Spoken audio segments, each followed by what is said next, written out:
আমাদের দেশে traditional prostitution আছে, যেখানে mother sending their daughter into prostitution.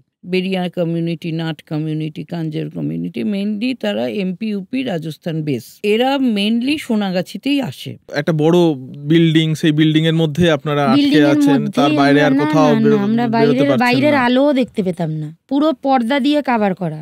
আমার লাস্ট মনে আছে যে আমি হাওড়া স্টেশনে গিয়ে একটা কোনো দোকানে বসে আমি সিঙ্গারা খেয়েছিলাম, তারপরে আমার কিছু মনে নেই। এই যে সোনাগাছি, কামাতিপুরা, পাঞ্জিপাড়া, যাই রেড লাইট এরিয়া হোক না কেন, এটা 3টে সিস্টেমে চলে। একটা হচ্ছে ছুকরি, তারপরে আধিয়া, তারপরে হচ্ছে ইন্ডিপেন্ডেন্ট। ছোট ছোট ঘর আছে, মানে বাইরে থেকে দেখে বোঝা যাবে না যে ওর ভেতরে কোনো ঘর আছে, ওই ঘরের ভেতরে ঢুকিয়ে দিত। ওখানে অনেকজনকে দম বন্ধ হয়ে মারা যেতেও দেখেছি চোখের সামনে, যাদের একটু ছোট ছোট দেখতে, বাচ্চা বাচ্চা দেখতে, ওদের দেখে ঢুকিয়ে দিচ্ছে। আমার চোখের সামনে ওরকম 2-3 জনকে আমি মারা যেতে দেখেছি। সবাই খুব আলোচনা করি সোনাগাছি, তখন খুব বিরক্ত লাগে আমার। এই 14 থেকে 15 বার তাকে রেপ করা হয়, তার শরীরে আর কিছু থাকে না। 7 বার 8 বার যখন হয়, তখন মেয়েরা নিজেরাই বলে যে আমি আর পারছি না। ম্যাক্সিমাম মেয়েদের ছোট সময়ে এরকম ঘটনা আছে, তারা কিন্তু ছোটবেলায় নিজের বাড়িতে নিজের আত্মীয় স্বজনের মধ্যে দিয়েই ওই খারাপ একটা ছোঁয়া পেয়েছে। এইটা আমাদের একটা বিশাল চ্যালেঞ্জ ছিল যে এই কমিউনিটির এই কাজটাকে যদি আমরা, মেয়েদের যদি আমরা রেস্কিউ করতে পারি।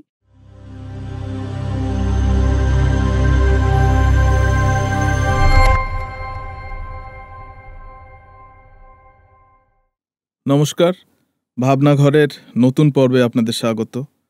আমরা জানি সভ্যতার আদি থেকেই কিভাবে নারীদেরকে পণ্যায়িত করে রাখা হয়। আমরা দেখেছি কিভাবে দাসপ্রথায় কৃতদাসদের কেনা বেচা হতো। আমরা পড়েছি আরব্য রজনীর গল্পে, যেখানে একজন নারীকে কেনা হতো এক হারেমের জন্যে, আবার এক হারেম থেকে আরেক হারেমে নিয়ে যাওয়ার জন্য সে নারীকে বিক্রিও করে দেওয়া হতো। আজকে এই পুঁজিবাদী সমাজে এসেও আমরা দেখছি সেই প্রথা একই রকমভাবে চলছে। আজকে আমরা কথা বলবো মানব পাচার বা হিউম্যান ট্রাফিকিং নিয়ে। আমাদের সাথে আছেন দুজন মানুষ যারা তাদের নিজেদের অভিজ্ঞতা আপনাদের সাথে ভাগ করে নেবেন। তারা জানাবেন তাদের অবর্ণনীয় কষ্টের অভিজ্ঞতা, আবার সেই কষ্ট থেকে মুক্তির উপায়। নমস্কার, তুমি একটু পরিচয় দাও তোমার, শুনি। আমার নাম তপতী ভৌমিক। আমি যাদবপুর অঞ্চলে থাকি, কিন্তু ছোটোবেলায় অন্য জায়গায় থাকতাম। তারপরে এখানেই আমার পড়াশোনা, যাদবপুর বিদ্যাপীঠ, তারপরে Dhakuria Binodini girls high school, তারপরে লেডি ব্রেবন থেকে আমি জিওগ্রাফি অনার্স নিয়ে পাশ করি, বালিগঞ্জ সায়েন্স কলেজ। পড়াশোনায় আর এগোয়নি, কারণ সেই সময় কিছু অসুবিধে ছিল, ফলে যাদবপুরেই আমার কর্মজীবন শুরু। এখনো যাদবপুরেই আছি।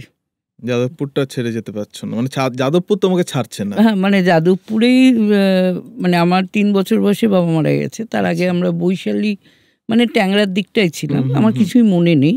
আর যাদবপুরে আমাদের বাড়িটা হচ্ছে পৈতৃক বাড়ি আর কি। বাবা যেহেতু ডাক্তার ছিলেন, উনি বেঙ্গল পটারিজে ছিলেন, তো সেই যে কারণে আমাদের ওইখানটা থাকতে হতো।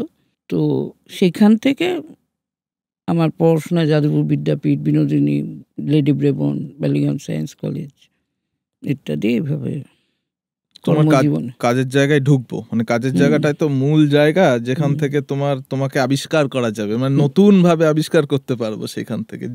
আমি ওর সাথে একটা কথা বলবো, মানে ওর বিষয়ে জানতে চাইবো যে আপনার ছোটবেলাটা কোথায় ছিল, আপনার ছোটবেলাটা এবং বেড়ে ওঠাটা কিভাবে?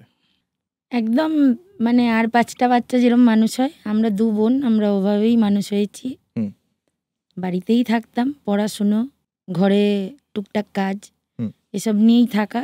বাবার নিজস্ব ব্যবসা ছিল, সেখানে একটু মায়ের সাথে সহযোগিতা করা, এইভাবেই এটুকুই ছিল, এর থেকে বেশি কিছু ছিল না কখনো। ওই বাবা কি স্কুলে ব্যবসা যেতাম। করতেন? আচ্ছা। তো ওই মায়ের সাথে মানে একটু কাজবাজ করে দেওয়া, পড়তে যাওয়া, বন্ধু বান্ধব, খেলাধুলো, এসব নিয়েই কেটে গেছে সেই সময়টা। তারপরে এই যে একটা বড় জীবনের বদল হয়ে গেল আর কি, এটা যদি আপনি বলেন, মানে এটা তো একটা আপনার জীবনের বড় অভিজ্ঞতা এবং বহু মানুষ, বহু আর কি ছেলে পুরুষ নারী নির্বিশেষে আর কি বহু মানুষ এইভাবে তো একটা অন্য জীবনে চলে যাচ্ছে, সেইটা একটু যদি বলেন, সেই অভিজ্ঞতাটা কেমন ছিল আপনার, ঘটনাগুলো যদি একটু পরপর বলেন, যে আপনি তখন, আপনার যখন এই ঘটনাটা ঘটে তখন আপনার কোন ক্লাসে, তখন কি পড়তেন স্কুলে? হ্যাঁ, পড়াশোনা করি তখন। কোন ক্লাসে পড়তেন? আমি 9-এ পড়ি। 9-এ পড়ছেন, মানে একদম টিনেজার কি একদম খুব বেশি 15 বছর বয়স, 14-15 বছর 14 বয়স। থেকে 15 বছর বয়স। মানে আমার ওই যেটা হয় আর কি, আমার আমি খুব ছোট সময়ই একটা প্রেমে পড়েছিলাম। আচ্ছা, শুরু থেকেই শুরু করলাম। একদম শুরু থেকে শুরু করুন। তো সেখানে আমি মানে আমার বাড়ি থেকে অনেকটা দূরে, ওই বয়সে যেটা হয় যে খুব ভালো ছেলে, দেখতে সুন্দর দেখে আমি মানে রীতিমতো পালিয়ে গেলাম বাড়ি থেকে। পালিয়ে গিয়ে বিয়ে ঠিয়ে করে সেখানে প্রায় 6 থেকে 7 মাস সংসার করলাম।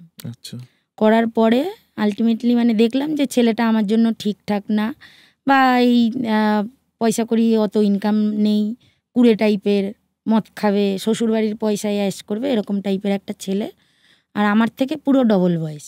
সেই সময় তার বয়স 29-30, আচ্ছা, আমার যখন 14 বছর বয়স।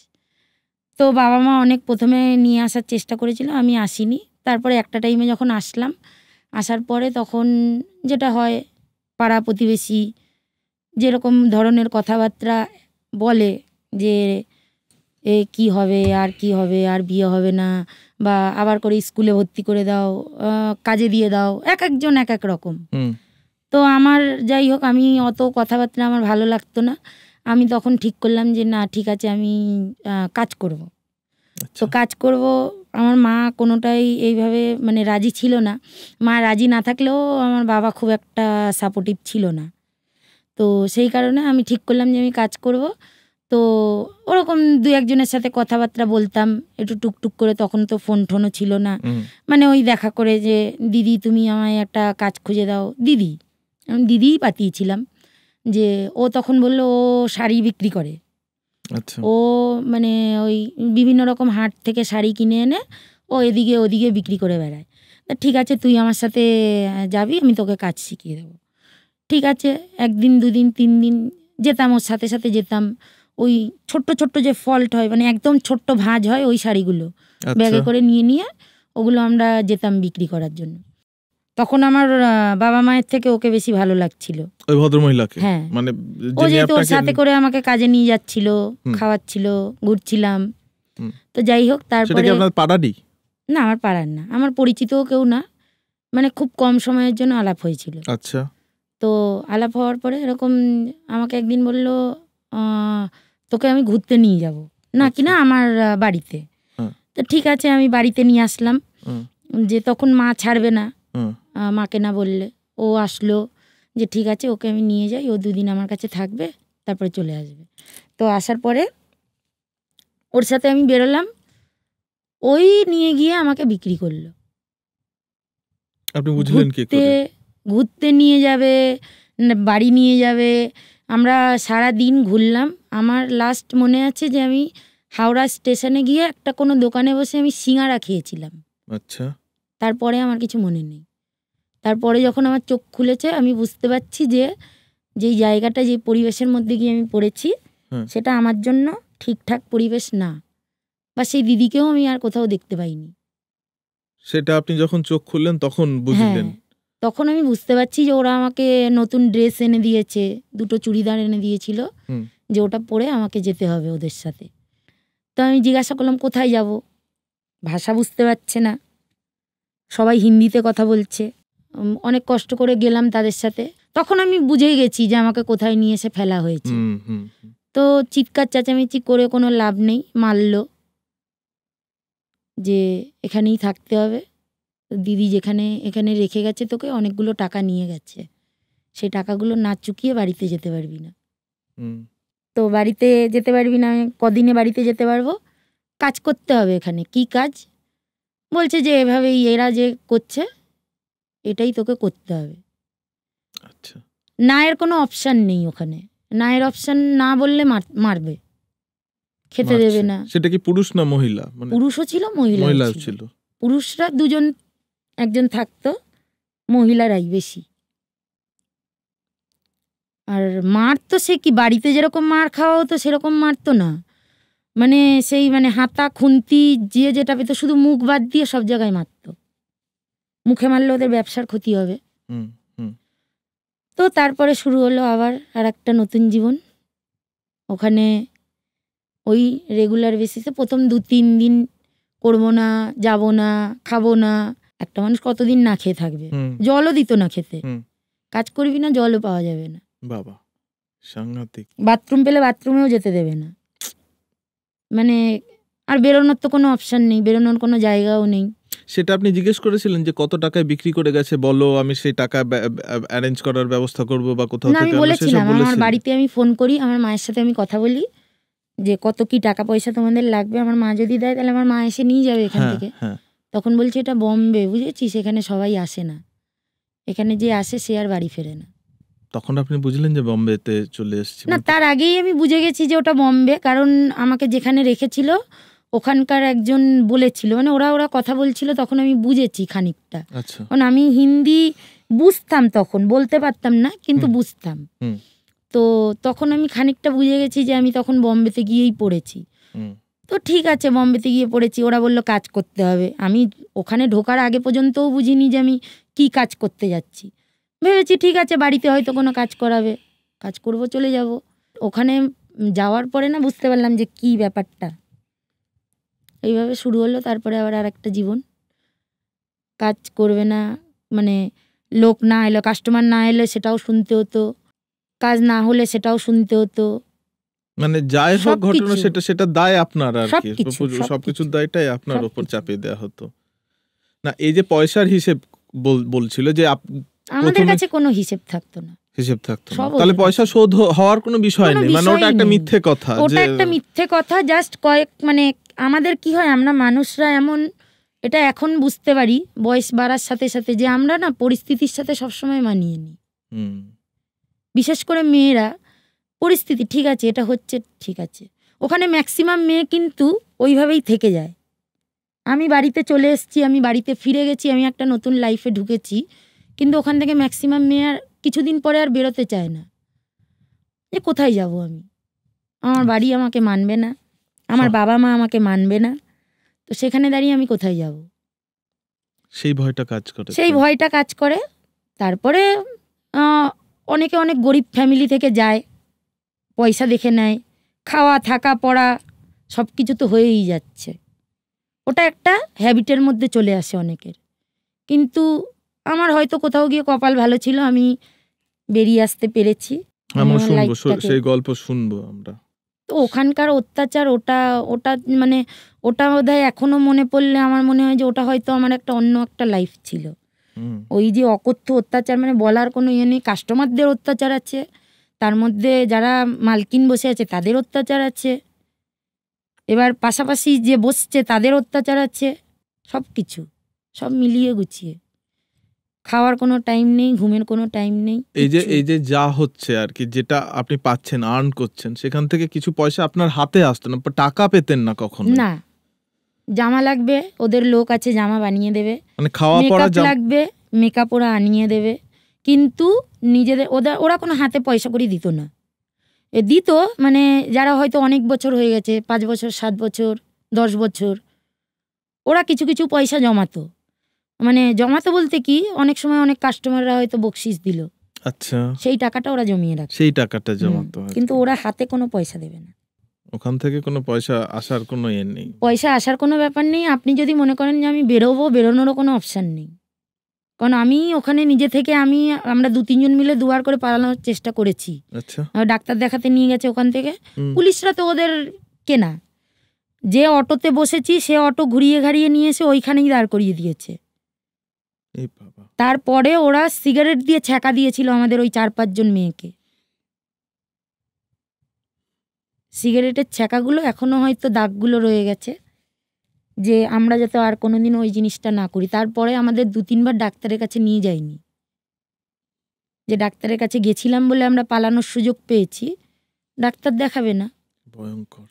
আর মারধরের কথা তো ওগুলো তো আছেই, যেভাবে মারতো। প্লাস পুলিশ যখন মানে রেডে আসতো, ওদের ছোট ছোট ঘর আছে, মানে বাইরে থেকে দেখে বোঝা যাবে না যে ওর ভেতরে কোনো ঘর আছে, ওই ঘরের ভেতরে ঢুকিয়ে দিত। ওখানে অনেকজনকে দম বন্ধ হয়ে মারা যেতেও দেখেছি চোখের সামনে। মানে একসাথে অনেকজন অনেকজনকে ঢুকিয়ে দিচ্ছে, যাদের একটু ছোট ছোট দেখতে, বাচ্চা বাচ্চা দেখতে, ওদের দেখে ঢুকিয়ে দিচ্ছে। ইভেন আমিও যখন রেস্কিউ হয়েছিলাম, আমরাও তখন একটা ওরকম ইয়ের মধ্যেই ছিলাম। আমাদেরকে তো আনছিল না, 2-3টে মেয়েকে নিয়ে আসছিল। তখন আমরা নিজেরা বলেছি যে আমরা যেতে চাই। আমরা নিজেরা বলেছি না, তোমরা গিয়ে বলবে যে তাহলে আমরা আবার এখানে ফেরত আসবো, আমরা কিন্তু আর ফেরত দেবো না। তখন আমরা বললাম না, আমরা ফেরত আসবো না, আমরা যেতে চাই। রেস্কিউটা কারা করেছে? পুলিশ? হ্যাঁ, ওখানকার পুলিশ ছিল, আরও ওই কি একটা ফাউন্ডেশন ছিল, রেস্কিউ ফাউন্ডেশন। ওরা ওখান থেকে আমাদেরকে রেস্কিউ করেছিল আমরা বলার পরে। মানে সেটাও আমরা বলেছি, ওই সিঁড়িগুলো তো সব কাঠের, ওই উঠছে যখন আওয়াজ হচ্ছে তো। আর আমাদের ওই ততদিনে আমরা একটা আইডিয়া করেই ফেলেছিলাম যে ওরা কখন আমাদেরকে লোকায়, কখন আমাদেরকে সাজায়, কখন আমাদেরকে কি করতে বলে। তো আমাদের সেদিন লোকাতে বলেছিল, মানে আমরা বুঝে গেছিলাম যে সেদিন রেস্কিউ হবে। আচ্ছা। তো ওই যে কাঠের সিঁড়িতে উঠলে যেই আওয়াজটা হয়, ওই আওয়াজটাকে আমরা ফলো রেখেছিলাম। আর সেই সময়টার ওরা মানে সব কিছুই হয়তো একটা ভালোভাবেই হয়ে গেছে, ওরা কেউ ছিল না সেই দিন ওইখানে। যে ওরা তো রাত্রে থাকতো না, রাত্রে মানে কি পাহারায় কাউকে রেখে যেত, কিন্তু ওরা নিজেরা থাকতো না। তো তখন ওরা যখন অন্য মেয়েদের নিয়ে যাচ্ছিল, আমরা বলেছি যে ঠিক আছে, আমাদেরকেও নিয়ে চলো, আমরা এখানে থাকবো না। অন্য মেয়েদেরকে নিয়ে যাচ্ছিল? অন্য মেয়েদেরকে মানে যারা ছোট ছোট দেখতে, ওদের কাছে ইনফরমেশন থাকে। আচ্ছা। হয়তো 18 বছরের নিচে কোনো মেয়ে আছে, সেই মেয়েটাকে ওরা রেস্কিউ করতে যাচ্ছে। কিন্তু সেই মেয়েটার সাথে সাথে আরো তো মেয়ে থাকতে পারে, সেটা তো ওরা জানে না। ওই বাইরে থেকে দেখে মনে হবে খোপ, ওখানে ওপারে হয়তো কিছু চিৎকার করছিলেন নাকি? না, আমরা ওই ঠক ঠক করেছি, তারপরে ওরা ফেলে দিয়ে দেখলো যে খুলেছে। আর ওটা ছিল পুরো, মানে বাইরে দিয়ে দেখে মনে হবে ওটা হয়তো ডয়ার, এরকম ভাবে যে খোলে শোকেসের কাজগুলো, খুবই ছোট একটা, এইটুকুনি।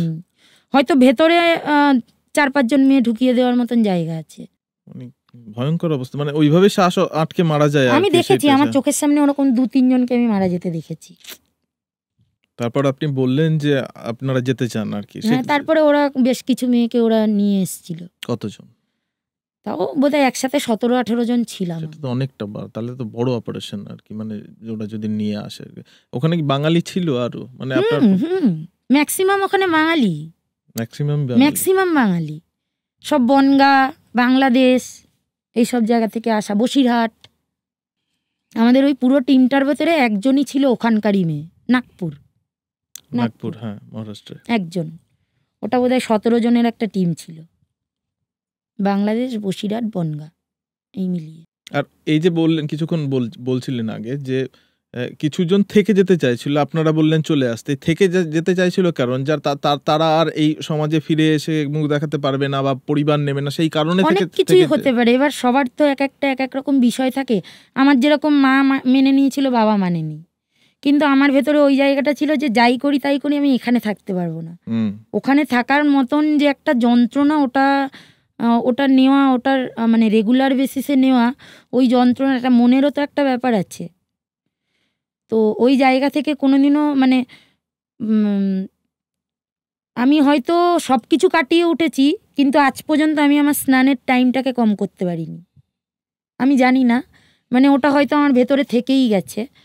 তো ওই জায়গাটা থেকে ও মানে আমি যেরকম চেয়েছিলাম বেরিয়ে আসতে, তারা চায়নি বেরিয়ে আসতে।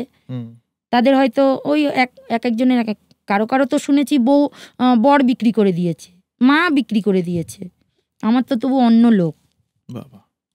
তো তারা ভেবেছে যে আমি বাড়ি গিয়ে কী করবো, আমার তো মাই বিক্রি করে দিয়েছে বা আমার বাবাই বিক্রি করে দিয়েছে। সেই জায়গা থেকে অনেকেই আসতে চায় না। এবার যার যার নিজস্ব কারণ থাকে। কতদিন ছিলেন ওখানে? আমি হয়তো 1 বছর পার করিনি। 1 বছর পার করি, 8-9 মাস ছিলাম। মানে শুধু ওই একটা বড় বিল্ডিং, সেই বিল্ডিং এর মধ্যে আপনারা আটকে আছেন, তার বাইরে আর কোথাও আমরা বাইরের আলো দেখতে পেতাম না। আলো দেখতে পেতেন না? পুরো পর্দা দিয়ে কভার করা। আর যেখান থেকে কাস্টমাররা ঢুকছে ওখানেই যে হেড, উনি বসে থাকতেন, ওদের ভাষাতে শেঠানি। আচ্ছা। উনি ওই পর্দার মুখটাতেই বসে থাকতেন, উনি ভেতরে পাঠাবে, তারপরে মানুষ আসবে ভেতরে। কারণ আমাদের লেনদেনটা উনিই করতেন আর কি। সবকিছু উনি। তবে তোমার এই যে কাজ শুরু হলো, যেখান থেকে তোমার পড়াশোনাটা শেষ হলো এবং আর একটা জীবনই বলা যেতে পারে, তুমিও একরকমভাবে তোমার নতুন জীবন শুরু করলে। সেই জীবনটা যখন গেলে সেটা কি হঠাৎ করেই শুরু হওয়া, নাকি তোমার ইচ্ছে ছিল যে আমি এই ধরনের কাজের সাথে যুক্ত হব? সেটা নিয়ে আজও আমি ভাবি যে কেন আমি এই সেক্টরে এলাম, কেন আমার সেক্টরটা একদমই পুরো একাডেমিক একটা সেক্টর, মানে একদম। জিওগ্রাফি নিয়ে পড়াশোনা, এবং আমি চাকরিও পেয়েছি সরকারি, যেহেতু জিওগ্রাফি এবং মেয়ে এটা খুবই কম ছিল এবং এখনও খুবই কম আর কি। সেই কারণে আমি অনেক সরকারি চাকরি ছেড়েছি। হুম। এখন আমি বুঝতে পারি না কেন ছেড়েছিলাম। হয়তো আমি কিছু চেঞ্জেসের কথা ভাবতাম, তার কারণ একটা আছে। এখন যখন নিজে একা একা ভাবি যে আমার ছোটবেলায় বাবা হারানো এবং তার ফলে একটা মানে আমার জ্যাঠা কাকা যেখানে আছে পৈতৃক বাড়িতে এসে যাওয়া, হুম। এবং যেহেতু আমরা 3 বোন, আমি ছোট, আমার 2 দিদি, যেহেতু আমার মা ছোট বয়সে বিধবা হয়েছেন এবং ছেলে নেই, আমি দেখেছি আমাদের ওপর কীভাবে অত্যাচার হয়েছে। তো সেটা আমার পরিবারের, আমার আজকে বলতে কোনো অসুবিধা নেই, হয়তো সেই পরিবারের লোকজনও এটা দেখবে, তাতেও আমার কিছু যায় আসে না। কিন্তু আমি দেখেছি যে আমরা কিভাবে স্ট্রাগল করেছি, এবং আমাদের 3 বোনের যা পড়াশোনা সবই স্কলারশিপে হয়েছে, কারণ আমার মায়ের সেই জায়গাটা ছিল না। তবে কোনো একটা জায়গায় আমার একটা ভেতর থেকে ছোটোবেলা থেকে ছিল যে আমি প্রতিবাদ করতে পারতাম না। তার কারণ এটাও আমার মায়ের শিক্ষা ছিল যে বড়দের ওপর কথা বলা যায় না, মানে তাতে অসম্মান করা হয় তাদের। তো এই যে ভেতরে একটা কি বলবো, একটা ক্ষোভ জমা ছিল, এবং আমার মাকে যেভাবে ভায়োলেন্সের শিকার হতে হয়েছে পরিবারের মধ্যে, এবং যেখানে আমি পারিনি কিছু করতে, এবং তারপরে যখন আমি সরকারি চাকরি করেছি এবং কয়েক জায়গায় জয়েনও করেছি, জয়েন করে আমি ছেড়েও দিয়েছি। আমি সেন্ট্রাল গভর্নমেন্টে চাকরি পেয়েছি কিন্তু আমি ছেড়ে দিয়েছি, সামহাও আমি জানি না কেন। কিন্তু সেই সময় সংলাপের একটা অ্যাডভার্টাইজমেন্ট বেরোয়, এবং আমার এনজিও কথাটাও আমি জানতাম না, মানে এনজিওর পুরো ফর্মটাও আমি জানতাম না। কিন্তু সামহাও আমি জানি না, এটাই বলে বোধহয় ডেস্টিনি, আমি জানি না। এবং সংলাপ সেই সময় ছিল একটা টেবিল 4টে চেয়ার, এবং সেই 89 রাজা বসন্ত রায় রোডে একটা কি বলে গ্যারেজের মধ্যে আমাদের একটা টেবিল, এবং ইন্দ্রাণীদিকে ওখানেই আমি মিট করি, ইন্দ্রাণী সিনহাকে। এবং সামহাও জানি না, সেই দিন যেদিন প্রথম দেখা হয়েছিল ইন্টারভিউর জন্য আমি গেছিলাম, কোনো একটা জায়গায় ওয়েভ লেন্থে বোধহয় মিলে গেছিলো, আমার মনে হয় একটা মানসিক জায়গা থেকে মিলে গেছিলো। এবং আজও আমার মনে আছে আমি ইন্দ্রাণীদিকে ইন্টারভিউ করেছিলাম যে আপনারা এখানে কি তৈরি করেন। আচ্ছা। তখন ইন্দ্রাণীদি উত্তর দিয়েছিল আমরা মানুষ তৈরি করি। তো তখন আমি জানি না, আমার ভেতরে হয়তো কোনো একটা আমরা বুঝতে পাই, ইন্দ্রাণীদি চোখ দিয়ে বুঝতে পেরেছিল যে হয়তো একে দিয়ে কিছু একটা করা যাবে আর কি। তো সেই আমার যাত্রাপথে শুরু, এবং আমাকে এটা পরিষ্কার বলেছিল তোমাকে আমি এইটুকু টাকা দিতে পারবো, এর বেশি টাকা দিতে পারবো না। তো সেই সময় প্রচুর টিউশন করতাম জিওগ্রাফি পড়াতে, এবং এমন হতো যে আমি ছাত্রছাত্রী দেখলে পালিয়ে যেতাম, মানে এত চাহিদা ছিল। তো আমার সেই জায়গাটা ছিল বলে, এবং আমার তখন 2 দিদির বিয়ে হয়ে গেছে, আমি আর মা থাকি। তারপরে যখন ইন্দ্রাণীদি আমাকে বললো যে তোমাকে রেড লাইট এরিয়াতে যেতে হবে, এবং প্রথম আমরা গেছিলাম লকার মাঠে, সেখানে খুব একটা ইসে হয়নি। তারপরে আমরা কালীঘাটে কাজ শুরু করি। ওই মহিলাদের সঙ্গে যখন, আমার এখনও মনে আছে যে তখন আমি মাস্টার ডিগ্রি করছিলাম 92, তারপরেই বাবরি মসজিদের ঘটনাটা ঘটলো, ঠিক সেই সময়টাই আমি জয়েন করেছিলাম 6 ডিসেম্বর, তার একটু আগে নভেম্বরে আমি জয়েন করেছিলাম। ওইখানটায় কালীঘাটে যাওয়ার পরে যখন মহিলাদের সঙ্গে ইন্টারাকশন শুরু হলো, আমি দেখলাম যে ওই যে ভায়োলেন্স আমি আমার মায়ের দেখেছি, এবং এই যে এদের ওপর যে ভায়োলেন্স হচ্ছে, তাহলে এদের হয়ে আমি কথা বলি, তাহলে মানে আমার ভেতরে যে জায়গাটা আছে সেইটার একটা স্পেস আমি হয়তো ওইখানটা পেয়েছিলাম, এবং সেইটাই হয়তো আমাকে এই রাস্তাতে টেনে নিয়ে এসছে।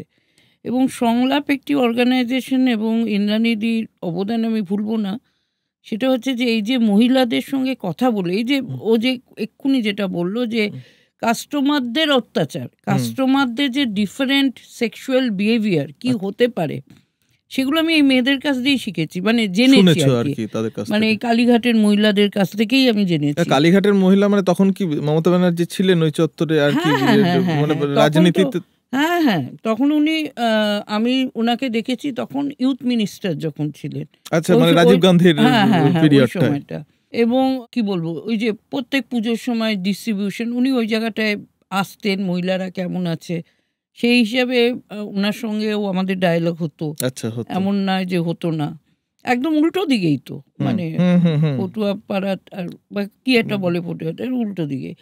ফলে ওইখানে মহিলাদের সঙ্গে কথা বলতে গিয়ে আমি যে ভায়োলেন্সটা দেখেছি এবং এই যে কাস্টমারদের যে কথাটা বলছে, সেখানে আমার মনে হয়েছিল যে এটা আমি মায়ের জন্য করতে পারিনি, একটা মহিলার জন্য করতে পারিনি, এদের জন্য যদি কিছু করা যায় আর কি।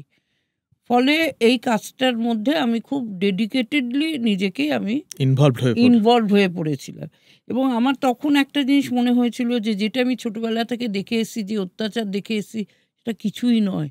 কিন্তু এই যে মহিলারা যেটা বলছে যে আমি অনেক মেয়েকে দেখেছি যে তারা রিফিউজ টু কাম আউট, যে তারা অনেক, কারণ তারা জানে যে তা আমার বাবাই আমাকে বিক্রি করে দিয়েছে, আমি কোথায় যাব, আমার মাই আমাকে বিক্রি করে, আমার বয়ফ্রেন্ড আমাকে বিক্রি করে দিয়েছে, আমি কোথায় যাব, আমার ফ্যামিলি আমাকে অ্যাকসেপ্ট করবে না, তো আমার গিয়েকে তার থেকে। আমি একটি ছোট্ট ঘটনা বলি, যে একটি মেয়ে ওদের আগে বোধহয় ওদের আগে রেস্কিউ হয়েছে, এবং ও রেস্কিউ হয়েছে কামাতিপুরা থেকে,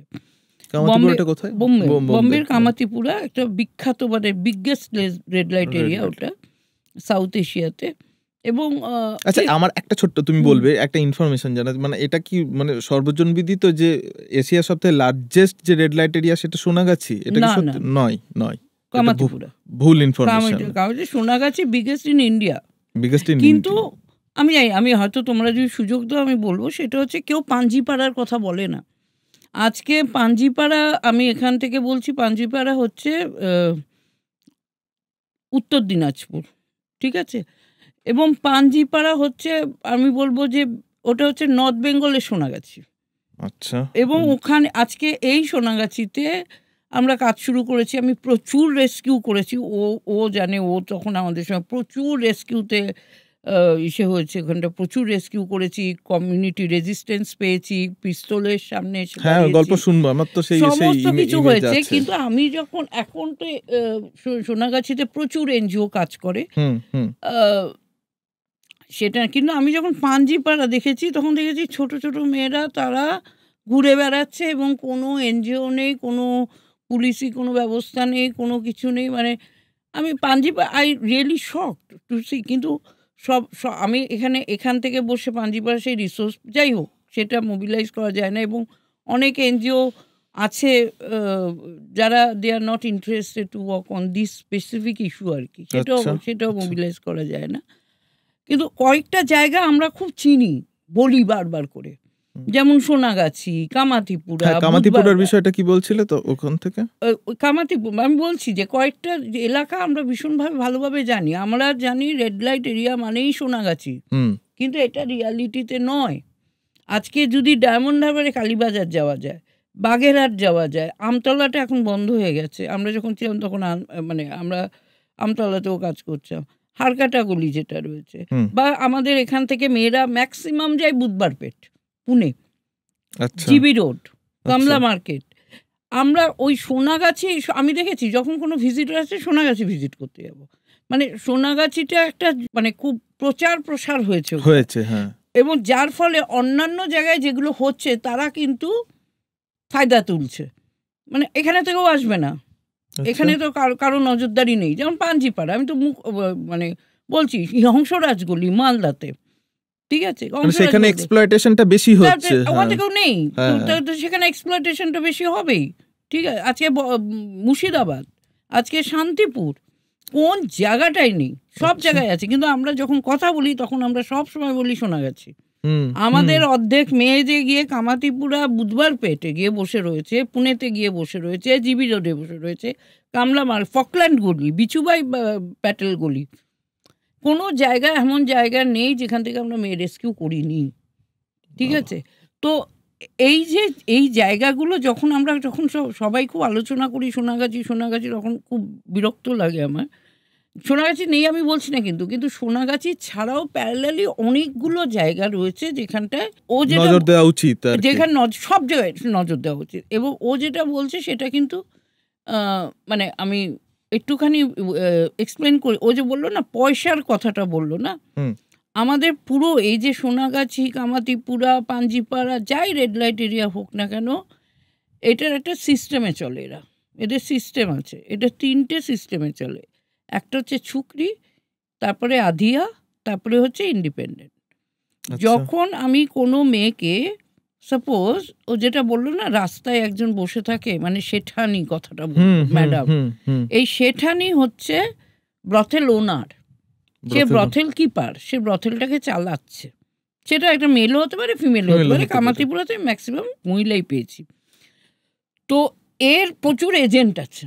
এই এজেন্টরা হচ্ছে সারা ভারতবর্ষে ছড়িয়ে আছে, XYZ এরা ছড়িয়ে রয়েছে। এবং আমি হয়তো একটা এজেন্ট, আমার কাজও যে দিদির কথা বললো, সে দিদি একটা এজেন্ট। এবার এই দিদি কাজ হলো কোনো মেয়েকে ওই ম্যাডামের হাতে তুলে দেওয়া, তারপর সে চলে যাবে, ডিসঅ্যাপিয়ার। সে ওখান থেকে টাকা নেবে, ম্যাডাম ওকে টাকাটা দিয়ে দেবে, হয়তো 1 লাখ টাকা, 50,000, হোয়াট এভার দ্য মানি, সেটা দিয়ে দেবে। ও গিয়ে আরেকটা মেয়ে, আজকে রীতাকে নিয়ে এলো, কালকে গীতাকে নেবে। এটা হচ্ছে এজেন্টদের কাজ। একটা পদ্ধতিগত কি আছে, মানে এই যে নিয়ে যাচ্ছে, ও যেমন বলছে যে বাবাও বিক্রি করে দিচ্ছে, বা মাও বিক্রি করে দিচ্ছে, বা স্বামীও বিক্রি করে দিচ্ছে, এই পদ্ধতিটা কি? মানে ওই সবাই তো এজেন্ট নয়, কিন্তু কিন্তু আজকে আমি যদি ও যে বলছি, ওই যে ছেলেটির সঙ্গে ওর বিয়ে হয়েছিল, ওর ধরেই আমি বলছি, সেই ছেলেটির যদি কারোর সঙ্গে কানেকশন থাকে, তোর বউ বেচবি? মানে মেয়ে তো আলু পটল মূলো না। তো সেই কানেকশনটা বেরিয়ে যায়। যদি আমি মনে করি আমার মেয়েকে বেচবো, তাহলে সেই কানেকশন গ্রামের ভেতর রয়েছে সব। আচ্ছা, এত স্ট্রং নেটওয়ার্ক, এত স্ট্রং নেটওয়ার্ক সব জায়গায় রয়েছে। খালি আমাকে আমার ইচ্ছেটা বলতে হবে, ব্যাস। হ্যাঁ, একদম শুধু ইচ্ছেটা বলতে হবে, আমি আসছি ওটাতে। তো এই যে মেয়েরা আসে, এই মেয়ের এক একটা শেঠানির কাছে, ম্যাডামের কাছে আমি দেখেছি 10 থেকে 12টা মেয়ে থাকে।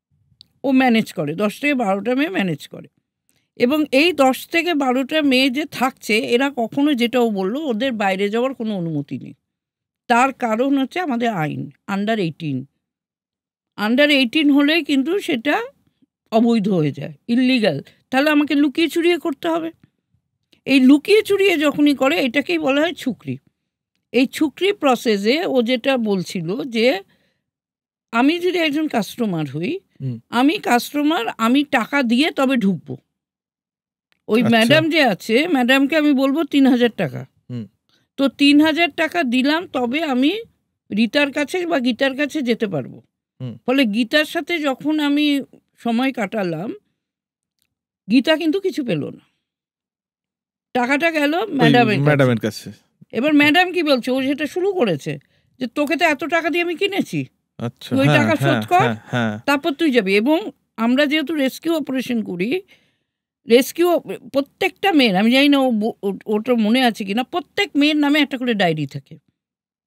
এবং যেমন রীতা, গীতা, মিতা, যাই হোক, যে 10টা মেয়ে, এবং সেখানে ম্যাডাম একটা হিসেব রাখে যে আজকে ও কত কামাই করলো, আচ্ছা, মানে কটা কাস্টমার এলো, ঠিক আছে, সেই হিসেবটা থাকে। সেটা খুব আমাদের জরুরি। যখন আমরা রেস্কিউ করি তখন এভিডেন্স অনুযায়ী খুব জরুরি হয়, কেন ওটাতেই মানি ট্রানজাকশনটা আমরা প্রুফ করি। কেন ট্রাফিকিংয়ের যদি প্রমাণ করতে হয়, তাহলে ওটা মানি ট্রানজাকশনটা প্রমাণ করতেই হয় কোর্টে। তো ওটাতেই দেখা যায়, ওর জন্য ওই ডায়েরিটা ডকুমেন্ট পাওয়া যায়। তো এইখানে ছুকরিতে এটা নিয়ম যে যারা সেক্সুয়ালি অ্যাবিউজ হচ্ছে তারা কিছু পাবে না। দ্য কাস্টমার যেটা দেবে, দ্যাট গোজ টু ম্যাডাম, ঠিক আছে। তার বদলে ম্যাডাম ওদের খাওয়া দাওয়া দেবে, তাদের মেকআপ দেবে, তাদের সাজুগুজি তো করাতেই হবে, নাহলে কাস্টমার আসবে না।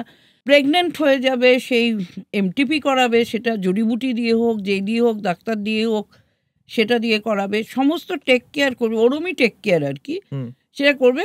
আর বলবে যে তুই তো আজকে খেয়েছিস, তোকে আমি 50,000 টাকায় কিনেছি, ঠিক আছে, তাহলে আজকে যে খেয়েছিস তার দাম হচ্ছে 100 টাকা, তাহলে 50,000 100 হলো 100 টাকা কমলো আর কি, তো বাড়লো বাড়লো আর কি, বাড়লো। হ্যাঁ, তো একটা মেয়ে আমাকে বলেছিল, আন্টি আমি জীবনে আমার দেনা শেষ করতে পারলাম না, কিন্তু ওরা যেটা ইনকাম করছে দে ডোন্ট নো, সেটা তো ওটা ঢুকে তারপরে আসছে। ওদের দিন দিন ঋণের বোঝা বেজেই যাচ্ছে, ওদের খাওয়ার খরচা, ওদের সাজুগুজুর খরচা, ওদের মেডিকেলের খরচা, সব ওই 50,000 প্লাস প্লাস প্লাস প্লাস হচ্ছে। মানে আমার মনে পড়ছে কি বলতো, 2 বিঘা জমি যেভাবে বন্ধক রেখে হচ্ছে, এখানে নারী বন্ধক হয়ে যাচ্ছে, ঋণের জালে জর্জরিত হয়ে যাচ্ছে। এবার মেয়েটি যে এসে বলছে যে আমাকে ছেড়ে দাও, আমি তো এতদিন কাজ করলাম, আমার নেই তো, তোর হিসেব দেখ না লেখা, ঠিক আছে, সুদখোর কোন বিয়ের হিসেবে ফাঁদে পড়ে গেছে, দিয়ে যাও আর কি। এটা ছুকরি একটা হচ্ছে, ছুকরিতে হচ্ছে যে মেয়েরা কোনো ডিসিশন মেকিং পজিশনে থাকে না।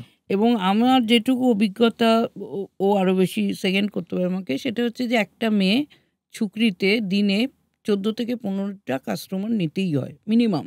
আচ্ছা, ঠিক আছে। তো এই 14 থেকে 15 বার তাকে রেপ করা হয়।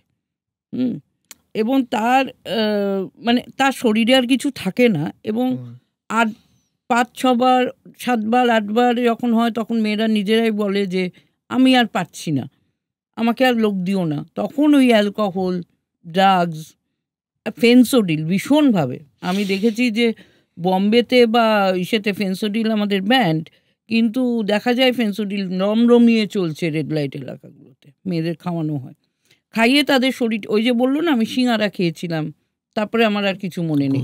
তো ওরকম কিছু জিনিস আছে এখনো পাওয়া যায়, এটা যে আমি চলছি, আমি হাঁটছি, আমি সব কিছু করছি, কিন্তু আমার কোনো রেজিস্ট করার ক্ষমতা নেই, আমি কথা বলতে পারি না, এখনো মেয়েরা বলে। তো এইটা আছে, এটা এখনো চলে। এবং তারপরে তার বিবশ শরীরের ওপর কে কী করে দিয়ে গেল তার তো আর কোনো তার ইসে নেই। তো এইটার পরে যখন এই 18 বছরটা হয়ে যায়, এইটা হচ্ছে ছুকরির মধ্যে এটা হয়। তারপরে যখন বয়সটা বেড়ে যায়, তখন যেহেতু ওরা আইনের ইসের গণ্ডিটা পেরিয়ে যায়, 18 বছরটা পেরিয়ে যায়, তখন এটা চলে আধিয়াতে। আধিয়া হচ্ছে যে আমার ম্যাডাম তখন বলবে যাও তুমি মুভি দেখতে যাও, কি তুমি একটু বাইরে যেতে পারো, সব কিছু করতে পারো, কিন্তু তুমি যা ইনকাম করবে তার অর্ধেক আমার, অর্ধেক তোমার। আচ্ছা, মানে আমি যদি দিনে 500 টাকা, কথার কথা বলছি, ইনকাম করি, তাহলে 250 ম্যাডামের, 250 রে, এইভাবে এটা করতে করতে যাই হচ্ছে 26 বছর অবধি, যখন এজটা, মানে সেখানে আরো 10 বছর প্রায়, হ্যাঁ সেরকম ভাবে থাকলো। এবারে যেই ওইটা ক্রস করে যাবে, তখন বলবে যাও তুমি আজ থেকে তুমি ইন্ডিপেন্ডেন্টলি থাকো, তোমার ওপর আমার আর কন্ট্রোল নেই, সেটা ওই স্পেসেই থাকে ওখানে। হ্যাঁ, এবারে আমি খুব খুশি যে আমি ইন্ডিপেন্ডেন্ট হয়ে গেছি। এবার ভেবে দেখ, একটা কথা ভাববার কথা, সেটা হচ্ছে যে কাস্টমার কাকে চাইবে, 14 বছরের মেয়ে চাইবে না 40 বছরের মহিলা চাইবে। ফলে যখন আমাকে মুক্ত করে দিচ্ছে, বলছে তুমি ইন্ডিপেন্ডেন্ট, তখন আমার কাছে লোক আসছে না, আমি বাঁচবো কি করে, আমাকে তো বাঁচতে হবে। তখন আমি গিয়ে রাস্তায় দাঁড়াচ্ছি, যেটা সলিসিটিং। আচ্ছা, and that is illegal as per our act. আচ্ছা, ঠিক আছে, যদিও সেই একটা এখন সেই সেকশনটা ডিলিট করা হয়েছে, সেকশন 8 ছিল। তো তার মানে ভিকটিমকে আবার ভিকটিমাইজ করা হচ্ছে। আবার কিছু জায়গায় দেখা যায় যে এইভাবে এটাকে সাইকেল হচ্ছে, যে আমি যখন ওই 35 বছর বয়সে গিয়ে দেখছি আমার আর কিছু করার নেই, তখন আমি দুটো মেয়েকে ভাঙিয়ে আমি ম্যাডাম হয়ে যাচ্ছি। তো this cycle is going on and going on. ঠিক আছে, এবার হ্যাঁ, এবং যে সবচেয়ে বড় ট্রাফিকার আমাদের দেশের এক সময়, তাকে সিবিআই ইনভেস্টিগেশন শুরু হয়েছিল, মানে শেষটা আমি আর জানি না, সে হচ্ছে জ্ঞানী তামাং ফ্রম নেপাল। এবং when she was traffic she was 9 years old, এবং তারপরে ও বিকাম আ ট্রাফিকার। ওর যাওয়ার জায়গা নেই, ওর কিছু করার নেই, ও কিছু শেখেনি। ও তো দেখেছে যে ম্যাডাম কি করে মারে, কিভাবে লোক জোগাড়, ওইটাই তো শিখেছে। ফলে সেইটার জন্য এই সাইকেলটা চলতে থাকে। এইটাই হচ্ছে ঘটনা। ঠিক আছে, তোমার কাছে একটা বিষয় জানবো, এই যে বললে যে একটা ইললিগাল সলিসিটিং না কি বললে, যেটা রাস্তায় এসে দাঁড়ানো, যে মেয়েরা যেভাবে প্রস্টিটিউশন করে, তাহলে কি বাকি প্রস্টিটিউশন কি লিগ্যাল ইন্ডিয়াতে? বলছে যে আমাদের তো এই জাতীয়, আমরা যখন কাজ শুরু করছিলাম তখন আমাদের কাছে একটাই অ্যাক্ট ছিল, ITPA. Immoral traffic prevention act. আচ্ছা, সেখানটায় বলেছে যে যে তুমি সলিসিটিং ইজ ইললিগাল, এটা বলা হয়েছে, সেকশন 8-এ বলা হয়েছিল। তো সেটা নিয়ে আমরা খুব আওয়াজ তুলেছিলাম যে ভিকটিমকে ভিকটিমে, সেই জন্য ওটা ডিলিট করে দেওয়া হয়েছে, ওই সেকশন 8টা ডিলিট করে দেওয়া হয়েছে। কিন্তু ওইখানটায় কি বলা হচ্ছে, ওইখানটা বলা হচ্ছে যে পাবলিক প্লেসের মধ্যে এটা করা যাবে না। আচ্ছা, 200 মিটার পাবলিক প্লেসের মধ্যে এটা করা যাবে না। তার মানে কোনো একটা জায়গায় বলছে পাবলিক প্লেসের বাইরে এটা করা যায়। ও মানে ঘুরিয়ে নাক দেখাচ্ছে। মানে এরকম ভাবে আছে কথাগুলো, ঠিক আছে। যেমন বলছে যে, যেমন ওখানে পরিষ্কার বলেছে যে ব্রথেল ওনার, যারা ব্রথেল কিপিং ইজ ইললিগাল। আচ্ছা, ঠিক আছে। তার মানে যখন আমরা রেস্কিউ করতে যাচ্ছি, যে মহিলা যাকে বলছে যে বাইরে বসে আছে, সে তো ব্রথেল কিপার, ও অ্যারেস্ট হচ্ছে। কিন্তু যে এজেন্ট ওকে দিয়ে গেছে সে কোথায়, তার খোঁজ নেই, তার তো খোঁজ নেই। ফলে যেটা হচ্ছে ট্রাফিকিংটা ইজ গোয়িং অন। আজকে ম্যাডামে যে আরেকজন এসে বসবে, কিন্তু যে ওকে এনে দিয়ে গেল, ওর বাড়ি থেকে ওকে সোজা মুম্বাইতে নিয়ে গেল, সে তো পিকচারে নেই না। ফলে ব্রথেল কিপিং ইললিগাল বলা হয়েছে, সেই কারণে সেই ম্যাডাম ধরা পড়ছে। কিন্তু যে ট্রাফিকার, যে ট্রাফিক করছে, যে ওকে ভুলালো ফুসলালো, সে কই? তোমাদের এটা নিয়ে মুভমেন্ট নেই যে বলনি যে এটাকে অ্যামেন্ড করুন আপনারা? সেটার জন্যই তো এখন তারপরে অনেকগুলো অ্যাক্ট জড়ো হয়ে এসেছে। সেগুলো অ্যাক্ট হয়েছে এবং 370, যেটা তো নির্ভয়ার পরে 370 এলো। তার আগে অবধি তো আমাদের ট্রাফিকিং এ কোনো ডেফিনেশনই ছিল না। আমরা গোয়া চিলড্রেন অ্যাক্ট বা ইউএন প্রোটোকল ধরে এগোতাম। আমাদের ওইটা বেচা কেনার একটা সেকশন ছিলই, 372, 373 আইপিসিতে। এখন তো আবার সব বিএনএস হয়ে গেছে, যাই হোক সেটা পরের কথা। তো আমরা ওটা ধরেই চলতাম। তো প্রথম যেটা আমার মনে হয় সেটা হচ্ছে যে, যদি আমি ওয়েস্ট বেঙ্গলের কথা বলি, এই সিনারিওটা কিন্তু ভীষণভাবে চেঞ্জ করে গেছে। ট্রাফিকিং সিনারিওটা ভীষণভাবে চেঞ্জ করে। ওয়েস্ট বেঙ্গল কি সব থেকে বেশি ট্রাফিক হয়? আমরা যখন 1996-এ আমাদের অ্যাপেক্স কোর্ট, মানে সুপ্রিম কোর্ট একটি রায় দিয়েছিল, সেটা হচ্ছে Gaurav Jain versus union of India, এবং সেই রায়ের ভিত্তিতেই রেস্কিউ অপারেশন প্রথম স্টার্ট হয়, ঠিক আছে। এবং বোম্বাইয়ে কামাতিপুরাতে আমার মনে আছে একদিনে 472 জন মেয়েকে রেস্কিউ করা হয়েছিল। 472 জন। এই যে 472 জন ছিল, তার মধ্যে সবচেয়ে বেশি মেয়ে ছিল অন্ধ্রপ্রদেশের, এবং সেকেন্ড ছিল ওয়েস্ট বেঙ্গল। আচ্ছা, ঠিক আছে। ফলে ওয়েস্ট বেঙ্গলের একটা ভালো সাইজেবল অ্যামাউন্ট একসময় ছিল, মানে এখনো আছে। তবে একটা জিনিস সারা সময় একটা বিতর্ক ওঠে বা ছিল, সেটা হচ্ছে যেহেতু যে বাংলা বলে তাকেই ওরা বেঙ্গলি, মানে পশ্চিমবঙ্গবাসী বলে, বাংলাদেশিরাও বাংলা বলছে। আচ্ছা, বাংলাদেশিরাও কি ট্রাফিক হয়ে এখানে চলে আসে? আচ্ছা আচ্ছা, সেটা কিভাবে আসে? মানে তারা বাংলাদেশে এখানে ক্রস করে, মানে তারা তো নিশ্চয়ই ট্রাফিক হওয়ার জন্য আসে না, মানে এখানে ভারতে কাজ করবে বলে আসে, তারপর ট্রাফিক হয়ে যায়। একই পদ্ধতি, একই। তার কারণ বাংলাদেশ এবং আমাদের সোশিও ইকোনমিক স্ট্রাকচার খুব একটা মানে বদল নেই, এবং ফেন্সিং আছে, সবই আছে, সব কিছুই আছে। কিন্তু তবুও নেপাল এবং মানে আমাদের পশ্চিমবঙ্গের নিরিখে আমাদের একটা বড় বাংলাদেশ বর্ডার আছে, মানে নর্থ 24 পরগনাস টু হিলি, প্রচুর বড়, আর সাউথে একটু রিভারাইন রয়েছে। কালকেই আমি যেদিনকে বাইরে থেকে ফিরছিলাম, সেদিনই আমাকে ফোন করলো যে 14 জন না 15 জন ধরা পড়েছে। তো যাই হোক, হ্যাঁ, বর্ডারে। তো সে বর্ডারটা রয়েছে। আবার ওদিকে আমাদের শিলিগুড়ির সঙ্গে বর্ডারটা, মানে নেপালের বর্ডারটা রয়েছে, পানি ট্যাঙ্কি ওই দিকটা রয়েছে। ফলে এই দুটো ভুটানও রয়েছে। তো আমার এই 34 ইয়ার্স ওয়ার্কিং লাইফে আমি ভুটানের একটি মেয়ে পেয়েছি, কিন্তু বাংলাদেশি আর নেপাল তো মানে কাউন্ট করা যায় না। তবে যেটা খুব ইম্পর্টেন্ট আমার বলার দরকার, সেটা হচ্ছে যে সিনারিওটা খুব চেঞ্জ করে গেছে। কেন, আমরা যখন প্রথম এই কাজটা করতে নেমেছিলাম এবং আমরা যখন রেস্কিউ করতে গেছি বা মেয়েরা রেস্কিউ হয়ে যখন বেরিয়েছে, আমি একটি মেয়েকেও সুস্থ অবস্থায় বেরোতে দেখিনি। অসম্ভব তাদের মারপিটের দাগ, ওই যে সিগারেটের ছ্যাঁকা, এগুলো খুব কমন ছিল। ঠিক আছে, এবং যেটার ফলে হতো কি ইনভেস্টিগেশনে খুব সুবিধে হতো, মানে ইনভেস্টিগেশন মানে এই যে বলে না যে ফিজিক্যাল টর্চার, যেটা খুব প্রমাণ হয়ে যেত। এবার এরা তো আমাদের থেকেও বেশি চালাক, আর ওরা আমাদের থেকে অনেক বেশি অর্গানাইজ, মানে ট্রাফিকার গ্রুপরা, তারা তাদের স্ট্র্যাটেজিটা বদল করে ফেললো। আমি দেখলাম মাঝে এরা আর কিন্তু কখনো মারে ধরে না। আমাদের একটি 14-15 বছরের মেয়ে কি চায়, কি চায়, সে কি চায়, একটু ভালো খেতে চায়, ভালো ড্রেস চায়, একটা মোবাইল চায়, দিয়ে দাও তাকে, মানে ভোগবাদের মধ্যে ঢুকিয়ে দাও, কোনো মারপিটের ব্যবস্থা করো না। আমি বলছি যে সিআইডির কেস ছিল, একটি মেয়ে মগরাহাট থেকে মিসিং, এবং তার মায়ের কাছে ঠিক এইটুকু একটা পাসপোর্ট সাইজের ছবি ছিল। সেই ছবি নিয়ে আমরা একটা ইনফরমেশন পেয়েছিলাম সে দিল্লির রোহিণীতে রয়েছে। তো আমরা সিআইডির সঙ্গে সেই রেস্কিউ অপারেশনে গেলাম, এবং তারপরে যাই হোক পুলিশের সোর্সের মারফত খবর এলো যে আপনারা এখানে অপেক্ষা করুন, মেয়েটি চলে আসছে। আমরা বললাম খুব ভালো। এবার মেয়েটিকে তো আমরা কোনো দিন দেখিনি, মানে অ্যাটলিস্ট আমি কোনো দিন দেখিনি, ফটোটাই যাই দেখেছি।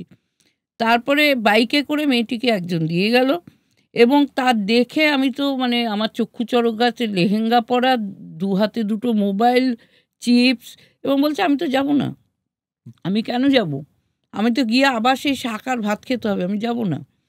তো এখন যদিও মেয়েটাকে আমরা নিয়ে এসেছিলাম সেটা কথাটা, কিন্তু আমি বলছি যে এই যে কনজিউমারিজম, এই যে ভোগবাদের মধ্যে ঢুকিয়ে দেওয়া, এই যে মানে ফলে কি হয় যে একটা স্টেজ আমি দেখেছি যে প্রচণ্ড অত্যাচার হয়েছে, এবং মেয়েরা বেরিয়ে আসার জন্য মানে মানে কি বিভৎস বিভৎস ঘটনা ঘটেছে, মানে ভাবা যায় না। সে 4 তলা থেকে ঝাঁপ দিয়েছে, তার পুরো মানে বোন ইসে হয়ে গেছে। আমাদের এখানে আমরা অবশ্যই ধর্ষণ, খুন, যাই হোক, যেগুলো নিয়ে আমরা কিন্তু আমার এগুলো খুব একটা মানে আমি অবশ্যই খুব দুঃখিত, কিন্তু আমাদের প্রত্যেকটি মেয়ে মানে আমি দেখেছি, মানে আমি সেই 91-92 থেকে আমি দেখেছি যে কিভাবে ধর্ষণ এবং খুন হয়েছে এই সব জায়গায়, কিভাবে মানসিকভাবে মৃত্যু হয়েছে, শারীরিক মৃত্যু না, মানসিকভাবে মৃত্যু।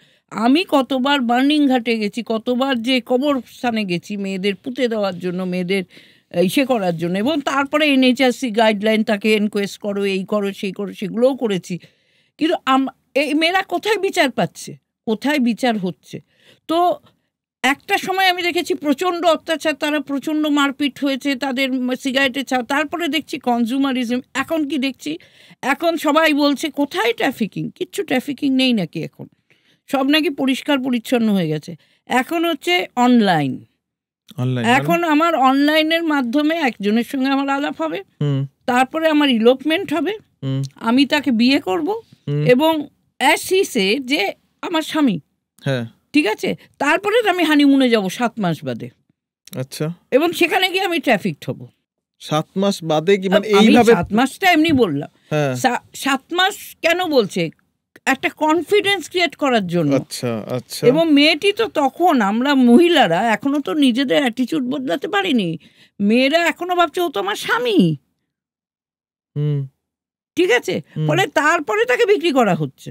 এবং মাঝখানে যদি একটা মেয়ে মিসিং হয়ে যাচ্ছে, যদি ধরা হচ্ছে আজকে একটা মেয়ে মিসিং, সে মিসিং মেয়েটাকে পাওয়া গেল কোনো একটা জায়গায়, যে কোনো একটা জায়গায় আমরা পেলাম, তখন কি হয়েছে, বয়ফ্রেন্ডের সঙ্গে পাওয়া যাচ্ছে, হয়তো মাথায় সিঁদুর লাগিয়ে বসে রয়েছে, পুলিশ বা আমরা কি ভাবছি, তার মানে চাইল্ড ম্যারেজ ঢুকে যাচ্ছে, চাইল্ড ম্যারেজে ট্রাফিকিংটা আর হলো না, আসছেই না, সেটা নজরে আমাদের আসছে না।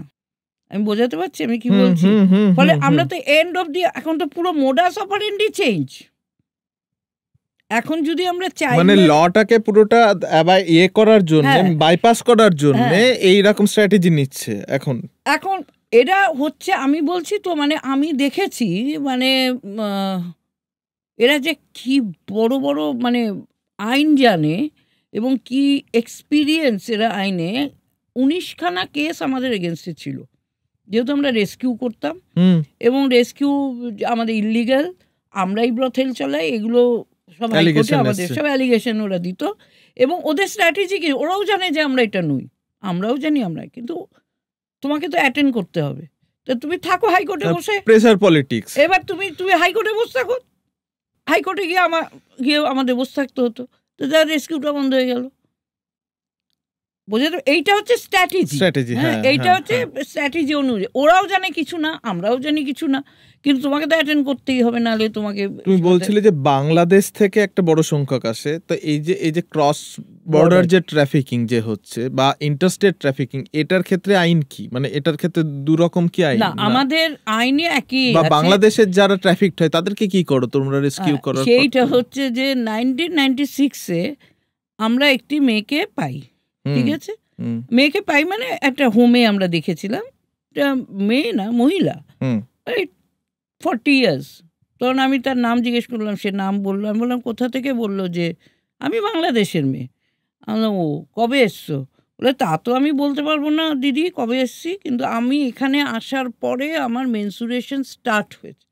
দ্যাট মিন 13-14 বা 12 বছর। এখন সে হচ্ছে 40 অ্যাবাভ, সে যায়নি। তখন ওই 1996-এই আমি আমরা জিজ্ঞেস করলাম যে এ যায়নি কেন, ওই কি করে যায়, আমরা তো কেউ যাই, মানে গভর্নমেন্টের কোনো মেকানিজমই নেই কি করে একটা ভিকটিম বা যে পীড়িত বা যাই হোক, ভিকটিম কথাটা আমার ভালো লাগে না, যাই হোক, মানে সে চলে এসছে, কাউকে তাকে বুলিয়ে ফুসলিয়ে নিয়ে আসা হয়েছে, এবার সে কি করে ফেরত যাবে সেই মেকানিজমই নাকি নেই। তখন we started our dialogue with different stakeholder like embassy, BSF, সবার সঙ্গে। এবং সেটা থ্যাঙ্কস টু আওয়ার গভর্নমেন্ট যে 2014 সালের 20শে জানুয়ারি এটা অ্যাডপ্টেড হয়েছে। আমাদের এখন স্ট্যান্ডার্ড অপারেটিং প্রসিডিওর আছে ইন্দো বাংলাদেশের। আচ্ছা। এবং সেটা অনুযায়ী চলে, মানে সেটা এখন ওইটা পুরোটাই আন্ডারটেকেন বাই আমাদের RRI টাস্কফোর্স আছে, মানে rescue, rehabilitation, repatriation and integration. এই task force west Bengal government run করে। আমাদের কনভেনার হচ্ছে আমাদের প্রিন্সিপাল সেক্রেটারি। তো ওনারা পুরো ব্যাপারটা মনিটরিং করেন। তো এখানে সংলাপের রোলটা ছিল কি করে এসওপিটাকে আমরা, এসওপি মানে স্ট্যান্ডার্ড অপারেটিং প্রসিডিওর, যে এই এসওপিটাকে আমরা কি করে অ্যাডপ্ট করাবো বাই গভর্নমেন্ট। তো ইউনিসেফ আমাদের সাহায্য করেছিল এবং এটা অ্যাডপ্টেড বাই দ্য গভর্নমেন্ট। কিন্তু নেপালে এখনো হয়নি, ইন্দো নেপালটা হয়নি, কিন্তু ইন্দো বাংলাদেশ ডান। কিন্তু আইনের ব্যাপারটা আলাদা। আইনের ব্যাপারটা হচ্ছে যে আমাদের যা আইন, বাংলাদেশিদের ক্ষেত্রেও তাই আইন। মানে যদি কোনো বাংলাদেশি চলে আসে তাহলে তাকেও সেরকমভাবেই ট্রায়াল প্রসেস ইত্যাদি করতে হবে। তো আমাদের যেটা হয়, ও দেখেছে আমাদের হোমে, এক একটা মেয়ে 6-7 বছর বাড়ি যেতে পারে না। তার কারণ তার কেসটা চলছে। কেসটা পেন্ডিং হলে তো যাবে না, তাকে তো তার ডিপোজিশনটা দিয়েই তারপর যেতে হবে, ঠিক আছে? ফলে এইটা একটা বড় সংখ্যক মানুষ আসে, মেয়েরা আসে, এবং তারা বিভিন্ন জায়গায় ডিস্ট্রিবিউট হয়ে যায়, মানে বম্বে চলে গেল। আমি একটা রিসেন্ট নয়, এই করোনার সময় 2020 সালে জুলাই মাসে যখন সমস্ত কিছু আমাদের বন্ধ, তখন আমাদের যারা সাপোর্ট করে, যারা সাপোর্ট এজেন্সি, তারা বলেছিল যে এখন তো কোনো অ্যাক্টিভিটি হচ্ছে না, তাহলে ওই টাকাগুলো দিয়ে তোমরা রিলিফ করে দাও। তো সব অর্গানাইজেশনই তাই করেছিল। তো আমরাও রিলিফ করেছিলাম, রিলিফ প্রোগ্রাম করেছিলাম। আমরা মুর্শিদাবাদে গেছিলাম একটা রিলিফ প্রোগ্রামে, এবং সেখানে রেড লাইটে আমাদের যেহেতু ওই টার্গেট গ্রুপ, আমরা রেড লাইট এরিয়ায় মহিলাদের রিলিফ দিচ্ছিলাম। তখন ওখানকার মহিলারা আমাদের বলল যে দিদি এই দুটো ধাবা তোমাদের বলছি, তোমরা একটু ছানবিন করো, কিছু একটা সামথিং গোয়িং রং আর কি, ওরা বলতে চাইছে। তারপরে আমরা HQর সঙ্গে যোগাযোগ করলাম ইত্যাদি, এবং 29 অগাস্ট 2020-তে আমরা 15 জন মেয়েকে রেস্কিউ করলাম ওই দুটো ধাবা থেকে, ওই ধাবাতে, হ্যাঁ ধাবা থেকে। এবং এই 15 জন মেয়েদের মধ্যে 9 জন ছিল বাংলাদেশ। এবং এই 9 জনের সঙ্গে যখন আমরা কথা বললাম, খুব ইন্টারেস্টিংলি বাচ্চা বাচ্চা মেয়ে সব, তারা বলে দিল যে 23 তারিখে তারা ভারতে ঢুকেছে, তারপরে তাদের বিক্রি করার জন্য দিল্লি নিয়ে যাওয়া হয়েছে, এবং দিল্লিতে দেখা গেছে সব রেড লাইট এরিয়া বন্ধ, আন্ডার 144 তবে তাই করা হয়েছিল টু রেস্ট্রিক্ট দ্য কাস্টমার। তখন ওদের আবার নিয়ে আসা হয়েছে কলকাতায়। কলকাতাতেও সেম অবস্থা, দেখেছে কোথাও বিক্রি করতে পারেনি। তখন they move to nearby district, ওই ধাবা। অবভিয়াসলি আমি প্রশ্ন করি 23 তারিখ তখন তো করোনা স্টার্ট, মানে লকডাউন স্টার্ট। তারপরে তোরা দিল্লি গেলি, দিল্লি থেকে এখানে এলি, এখান থেকে আবার মুর্শিদাবাদ গেলি, কিসে? খুব ক্যাজুয়ালি বলে কেন অ্যাম্বুলেন্স, মানে জাস্ট ইমাজিন যে একমাত্র ট্রান্সপোর্টেশন সেটাই ছিল অ্যাভেলেবেল দ্যাট টাইম। এবং অ্যাম্বুলেন্স যখন আমরা দেখেছি আমরা একটু দূরে থেকেছি, এই করোনা যাচ্ছে, আমারও করোনা হয়ে যাবে, কিন্তু যারা ট্রাফিকার তারা কিন্তু ওই ট্রান্সপোর্টেশনটাকেই কাজে লাগিয়েছে। আচ্ছা, একটা জানবো তোমার কাছে, এই যে যারা ট্রাফিক হচ্ছে এখানে, যেমন তুমি এতক্ষণ মেয়েদের কথা বলছো, নারীরা আসছে, এখানে কি ছেলে মেয়ে নির্বিশেষে কি ট্রাফিক হয় নাকি মেয়েদের সংখ্যা বেশি ছেলেদের সংখ্যা বেশি? ছেলেরাও ট্রাফিক হচ্ছে না তা নয়। কেন? সেটা ছোট বয়সের মাইনর ছেলেরা ট্রাফিক হচ্ছে, কিন্তু সেগুলো আরেকটা সেক্টর অনুযায়ী হয়তো ট্রাফিকিংটা হয় বিভিন্ন বড় পারপাস। তোমার পারপাসটা কি? এবার ট্রাফিকিং যদি আমার হয় সেক্স, তাহলে অবশ্যই মেয়েকে লাগছে, তখন আমার মেয়ে লাগবে। আর যদি হয় যে আমার চাইল্ড লেবার, তখন তো আমি বাচ্চাদেরকে নিয়ে ছেলেদের নিয়ে, ঠিক আছে। যদি আমার লেবার মানে কোন ধরনের লেবার? এদেরকে কাজে ইটে দিতে পারে, বিড়ি ফ্যাক্টরি আছে, সেটার জন্য ট্রাফিক করার প্রয়োজন কেন পড়ছে? 100 বার লাগবে। কেন মণিপুরের আমি মানে কত কেস বলবো, মণিপুরের 22টা বাচ্চাকে ট্রাফিক করা হচ্ছিল টু হায়দ্রাবাদ। এটা আমাকে একজন আননোন জায়গা থেকে আমাকে ফোনে জানিয়েছিল, এবং সেই সময় আমি জানি না তোমরা জানো কিনা, একজন খুব ডাইনামিক লেডি অফিসার ছিল আমাদের, দেবশ্রী চ্যাটার্জি, আনফর্চুনেটলি রোড অ্যাক্সিডেন্টে মারা গেছে কলকাতা পুলিশের। তো ওনার সঙ্গে আমি ওই 22 জন বাচ্চাকে আমরা রেস্কিউ করেছিলাম, এবং ফ্রম ট্রেন, মানে হাওড়া স্টেশন যখন ট্রেনটা, ওইটাও আমাকে খবর দেওয়া হয়েছিল ট্রেনটা 20 মিনিট দাঁড়াবে, তারপরে হায়দ্রাবাদ চলে যাবে। এবং আমি ওই কেসটার কমপ্লেনেন্ট ছিলাম, হাওড়া যেতে হয়েছিল। তো সেখানটা দেখা গিয়েছিল যে আলটিমেট ডেস্টিনেশন ছিল বিড়ি ফ্যাক্টরি, ঠিক আছে। এবার মণিপুরের কথা ভাবো, মণিপুর থেকে 22টা বাচ্চাকে নিয়ে আসা হচ্ছে কেন? এবং আমরা যখন ওই বাড়িগুলোতে গেলাম, দেখলাম যে তাদের কেউ, দে আর নট মানে suffering from any poverty or like that. তাহলে হ্যাঁ, তার কারণ বিকজ অফ ইনসার্জেন্সি ওদের তো 5টা পর সব ঢুকে যেতে হয় সবাই, ওদের পড়াশোনা ক্ষতি হচ্ছে। এবং একজন মানে রিলিজিয়াস লিডার, মানে চার্চের ফাদার, সে বলেছে তোমাদের বাচ্চারা তো এখানে পড়াশোনা করতে পারছে না, তাহলে আমি তাদের নিয়ে এডুকেশন, একটা রেসিডেন্সিয়াল এডুকেশন স্কুলে আমি ভর্তি করতে দেবো। এবং প্রত্যেকটা পেরেন্টস 3000 না 4000 টাকা করে তাকে দিয়েছে। এবং সেহেতু তোমাকে পারপাসটা দেখতে, এবং ট্রাফিকিং কখনোই রিলেটেড নয় উইথ পভার্টি। এবং আমরা যারা পভার্টি বলি, তারা কিন্তু ওটাকে একদিকে নিয়ে চলে যায়, ঠিক আছে।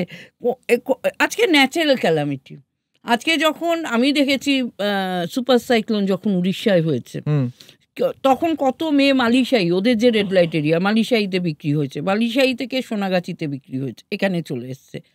বা আমাদের সুনামি পর যে শ্রীলঙ্কা থেকে, বা এই যে নেপালের আর্থকোয়েক হলো, যে কোনো ন্যাচারাল ক্যালামিটি হবে, সেখানে ট্রাফিকিং থাকবেই, হবে। তার কারণ হচ্ছে যে তুমি যখন মাথার উপরে ছাদটা চলে যায়, তখন আমাদের স্নান হয় স্কুল বাড়িতে বা ফ্ল্যাট সেন্টারে, এখন খুব ফ্ল্যাট সেন্টার হয়েছে, সেখানে ট্রাফিকাররা পৌঁছে যায়। আমি বললাম না, গ্রামে গঞ্জে সব জায়গায় আছে, সব ছড়িয়ে রয়েছে। এবং তখন আমি যেগুলোতে আমি পেয়েছি, তখন তারা বলে যে তোমাকে এমন একটা কাজ দেব যে 2 দিনে, মানে 2 বছরের মধ্যে তোমার ছাদটা হয়ে যাবে। তখন আমার কাজ কি? অ্যাজ এ ট্রাফিকার আমাকে দেখতে হবে ওয়্যার ইজ মাই ভালনারেবিলিটি। যদি আমার ভালনারেবিলিটি হয় যে আমার মেয়ের বিয়ে হচ্ছে না, তাহলে আমি আমার এই অ্যাপ্রোচ করব যে একটা উত্তরপ্রদেশে ভালো ছেলে আছে। আচ্ছা, বোঝাতে পারছি? যদি আমার ভালনারেবিলিটি যদি হয় যে আমার ঘরে খাবার নেই, তাহলে বলবো কাজ। আমার ভালনারেবিলিটি যদি হয় যে আমার সমস্ত কিছু আছে, কিন্তু আমি ভীষণ ক্যারিয়ারিস্টিক হতে পারে, এখন যেটা চলছে, হ্যাঁ, তোমাকে আমি মডেল বানিয়ে দেবো, তো সেটাই আমার ভালনারেবিলিটি। এখন ট্রাফিকাররা ওই যে বন্ধুত্ব পাতায়, ওই যে অনলাইনেই হোক আর অফলাইনে, ওর সাথে অফলাইনে, আমার সাথে অনলাইনে কথার কথা বলতে, তারা কথাবার্তার মধ্যে দিয়ে ভালনারেবিলিটিটাকে আইডেন্টিফাই করার চেষ্টা করে। এটা হচ্ছে সর্বজন বিদিত, মানে এইটাই হচ্ছে মেথড। এবার যেই ভালনারেবিলিটিটা আমি পাবো অনেক সময় এখন যেটা হয় সেটা হচ্ছে আমি দেখেছি যে প্রত্যেকটা ফ্যামিলি খুব ডিসপুটেড ফ্যামিলি, মানে সেখানে বাবা মায়ের সঙ্গে সদ্ভাব নেই, বাবা আরেকজনকে বিয়ে করছে, তো ডিস্টার্ব ফ্যামিলি। তো বাচ্চা যারা আছে তারা তাদের কি মনে করে, তারা মানে তাদের মনে করে তারা এলোন, এবং সে তখন কি খোঁজে, একটা লোক খোঁজে যেখানে সে চ্যানেলাইজ হবে, তখনই ফ্রেন্ডশিপ। ঠিক আছে, এই ফ্রেন্ডশিপ থেকেই তখনই হয়ে যায়। যেমন আমি বলছি যে গতবার পুজোর সময় আমি হোমে ছিলাম, তো সপ্তমীর দিন 2 মেয়ে, 13 বছরের 2 মেয়ে আমাদের কাছে এলো। আমি বাবা 13, এইরকম ছোট ছোট 2 মেয়ে, যাই হোক আমি নামটা বলবো না, মনির তট মানে সাউথের বকুলতলা পিএসের আন্ডারে, তারা 2জন বুজুম ফ্রেন্ড। ঠিক আছে, এবং তারা 5ম শ্রেণীর ছাত্রী। তো তাদের একজনের বাবা হচ্ছে চাষবাস করে, আরেকজনের বাবা দর্জির অ্যাসিস্ট্যান্ট, মানে তার মানে বোঝা যাচ্ছে ফাইন্যান্সিয়ালি কেউ খুব একটা স্ট্রং নয়, কিন্তু 2জনই ইনস্টাগ্রাম ইউজ করে, 2 মেয়ে ইনস্টাগ্রাম ইউজ করে। তো ইনস্টাগ্রামে তাদের একটি মহিলার সঙ্গে আলাপ হয়েছে যার নাম হচ্ছে মনীষা। মনীষা তখন ওকে বলেছে যে খুব বন্ধুত্ব হয়েছে, মনীষা দিদি। তখন মনীষা দিদি বলছে এই পুজো আসছে, তোদের জামা কাপড় কেমন হয়েছে দেখা। তখন ওরা বলেছে যে আমরা তো মুসলিম, এটা তো আমাদের পরব নয়, তা আমাদের কেন? তখন ও বলেছে যে আমিও তো মুসলিম, তো দেখ আমি কত জামা কাপড় কিনেছি বলে ও দেখিয়েছে। তখন বলছে তার মানে তোর বাবা মা তোদের ভালোবাসে না, যদি ভালোবাসতো তাহলে এই পরবেও তোকে কিনে দিত, তুই আমার কাছে চলে আয়, তোর বাবা মার থেকেও ভালোবাসবো তোকে, আমার তো ছেলে মেয়ে নেই, আমি তোদের 2জনকে আমি নিজের মেয়ের মতো করে রাখবো, প্লাস প্রতিদিন 1000 টাকা করে দেবো। বাবা, এবার 2 মেয়ে চলে গেল। এবার 2 মেয়ে কোথায় যেতে বললো? 2 মেয়েকে যেতে বললো শিয়ালদায় ওদের একটা লোক ছিল, সেই লোকটা সোজা নিয়ে গিয়ে বিহারের ডান্স বার, এখন তো ওটাই হয়েছে না, এখন তো বিহারের ডান্সের জায়গায় প্রচুর মুম্বাই তো বন্ধ করে দেওয়া হয়েছে, বিহারে এখন ওইটার জন্য সবাই যাচ্ছে। তো এলো, তারপরে যাই হোক মেয়ে 2 রেস্কিউ হয়ে এলো। এবং সবচেয়ে বড় কথা হচ্ছে যে গত বছর সপ্তমীর দিন, আমি ডেটটাও বলে দিচ্ছি, মেয়েগুলো এসছে, আজ পর্যন্ত ওই মনীষাকে ট্রেস আউট করা যায় না, কারণ ওটা ফেক প্রোফাইল ছিল। আগে যেমন আমরা বুঝতে পারতাম একজনকে ধরেছে, নাও ধরো, যে মেয়েটা একটা চেহারা দিল বা ম্যাডাম থাকলে, এখন তো আর পুরো সিনারিওটা চেঞ্জ হয়ে গেছে। সেই মনীষাকে এখনো কেউ ট্রেস আউট করতে পারলো না। একটা হচ্ছে আমাদের কোনো কমিউনিটি লেভেলে, আমি বলছি না আমাদের সবারই লিগ্যাল অ্যাওয়ারনেসটা যথেষ্ট কম। ঠিক আছে, আমরা নিজেরাই জানি না কার কাছে কি চাইব, এবং পুলিশের একটা বদনাম আছেই যে পুলিশ এফআইআর নেয় না, কমপ্লেন নেয় না, সেটা যেরকম আছে। আমি এটাও বলছি যে রিসেন্টলি একটি কেসে আমি খুব মনোযোগ দিয়ে কেসটা করিয়েছি এবং পুলিশ খুব অ্যাক্টিভলি কেসটা করেছে, কোর্টে গিয়ে টাইম নিয়ে নিল 1 বছর। তো আজকে কিন্তু সিস্টেমটার মধ্যেই সে রয়েছে, একে তাকে দোষ দিয়ে কোনো লাভ নেই। আজকে প্রথমত হচ্ছে যে আমরা অ্যাজ এ পেরেন্টস, আমার মেয়ে হারিয়ে গেছে, আমাকে কিভাবে এফআইআরটা আমার করার কথা না, এফআইআর তো পুলিশ করবে, পুলিশকে বলে তো কোনো লাভ নেই। কেন পুলিশ যে এফআইআরটা লিখবে সেটা হচ্ছে আমি কি অভিযোগপত্র দিচ্ছি তার উপর নির্ভর করে। আমি নিজেই যদি অভিযোগপত্রটাই ঠিক করে না লিখি তাহলে ওটা চিৎকার চেঁচামেচি করে কি হবে? আজকে যখন মেয়েরা রেপ হচ্ছে, একটি মেয়ে রেপ হচ্ছে বা সেক্সুয়ালি এক্সপ্লয়েটেড হচ্ছে, আমি অভিযোগে লিখছি যে শ্লীলতাহানি হয়েছে, তারা লিখতে লজ্জা পায়। কি লিখবো? এটা স্টিগমা, কিন্তু শ্লীলতাহানি হচ্ছে মলেস্টেশন। লিগ্যাল টার্মিনোলজি অনুযায়ী সেটা তো মেরিট অনেক কম। আমার তো সেটাই নেই, তো পুলিশকে দোষ দিয়ে কি হবে? তো আমার লিগ্যাল ওরিয়েন্টেশন যদি আমরা আমাদের কনস্টিটিউশনালাইজ না জানি, তো প্রশাসন কি করবে আর কি করবে? আমি অন্তত বলছি যে আমি আগের গভর্নমেন্টেও কাজ শুরু করেছি, এই গভর্নমেন্টে হচ্ছে, they are very serious to combat human trafficking. কিন্তু মেয়েটা যদি আমার হয়, আমার মেয়ে যদি হারিয়ে যায় ট্রাফিক, এবং আমি যদি সেটা লুকানোর চেষ্টা করি, কোন পুলিশ কি করবে, কোন প্রশাসন কি করবে? কেন আমি এখন দেখছি যে কোন জায়গায় রিপোর্ট, এভিডেন্স তো রিপোর্টে তৈরি হয় যে আজকে ট্রাফিক হয়েছে, তার মানে তার উপর সেক্সুয়াল এক্সপ্লয়টেশন হয়েছে, ধরে নিলাম আমি। তো সেক্সুয়াল এক্সপ্লয়টেশন কিভাবে আমি প্রমাণ করব? আমার মেডিকেল রিপোর্টে ওইখানে লেখা থাকে, মেয়েটি লিখে দিচ্ছে আমি মেডিকেল করতে ইচ্ছুক নই। সেটা আইনে করে দিয়েছে যে ওদের কনসেন্ট নিতে হবে। প্রশাসন কি করবে, আইন কি করবে? মানে এটা কেন? এটা একটা অন্য কনটেক্সট, এটা স্টিগমা। এটা হচ্ছে বাবা মা যখনই আসে, এখন তো অ্যাক্ট অনুযায়ী বাবা মাকে ডাকতে হয়, মানে কাউন্সিলর বাবা মা যেই হয়, মানে যে মেয়েটাকে চেনে আর গার্জেন। এটা তো স্টিগমা না, যে তোর মেয়ে হারিয়ে গেছে বা হারিয়ে গেছে সেটা বলা যাবে না, যাচ্ছে না। পরে আমি অনেক মা বাবার সঙ্গে কথা বলেছি, তারা বলে যে যা হওয়া তো হয়ে গেছে দিদি, আবার ছেড়ে দিন না, আবার কে কোর্টে যাবে, এই যে আমার অধিকারটাই আমি জানি না, সেটা একটা বড় সমস্যা। তো সেটা নিয়ে আজকে তো প্রশাসনকে দোষ দিয়ে কোনো লাভ নেই, বা পুলিশকে দোষ দিয়ে, আমি সারা ভারতবর্ষের কথাই বলছি, সবাই আমরা চিৎকার করি কনভিকশন রেট এত কম কেন, এত কেস হচ্ছে কনভিকশন, এটা তো ঘটনা যে কনভিকশন রেট কম।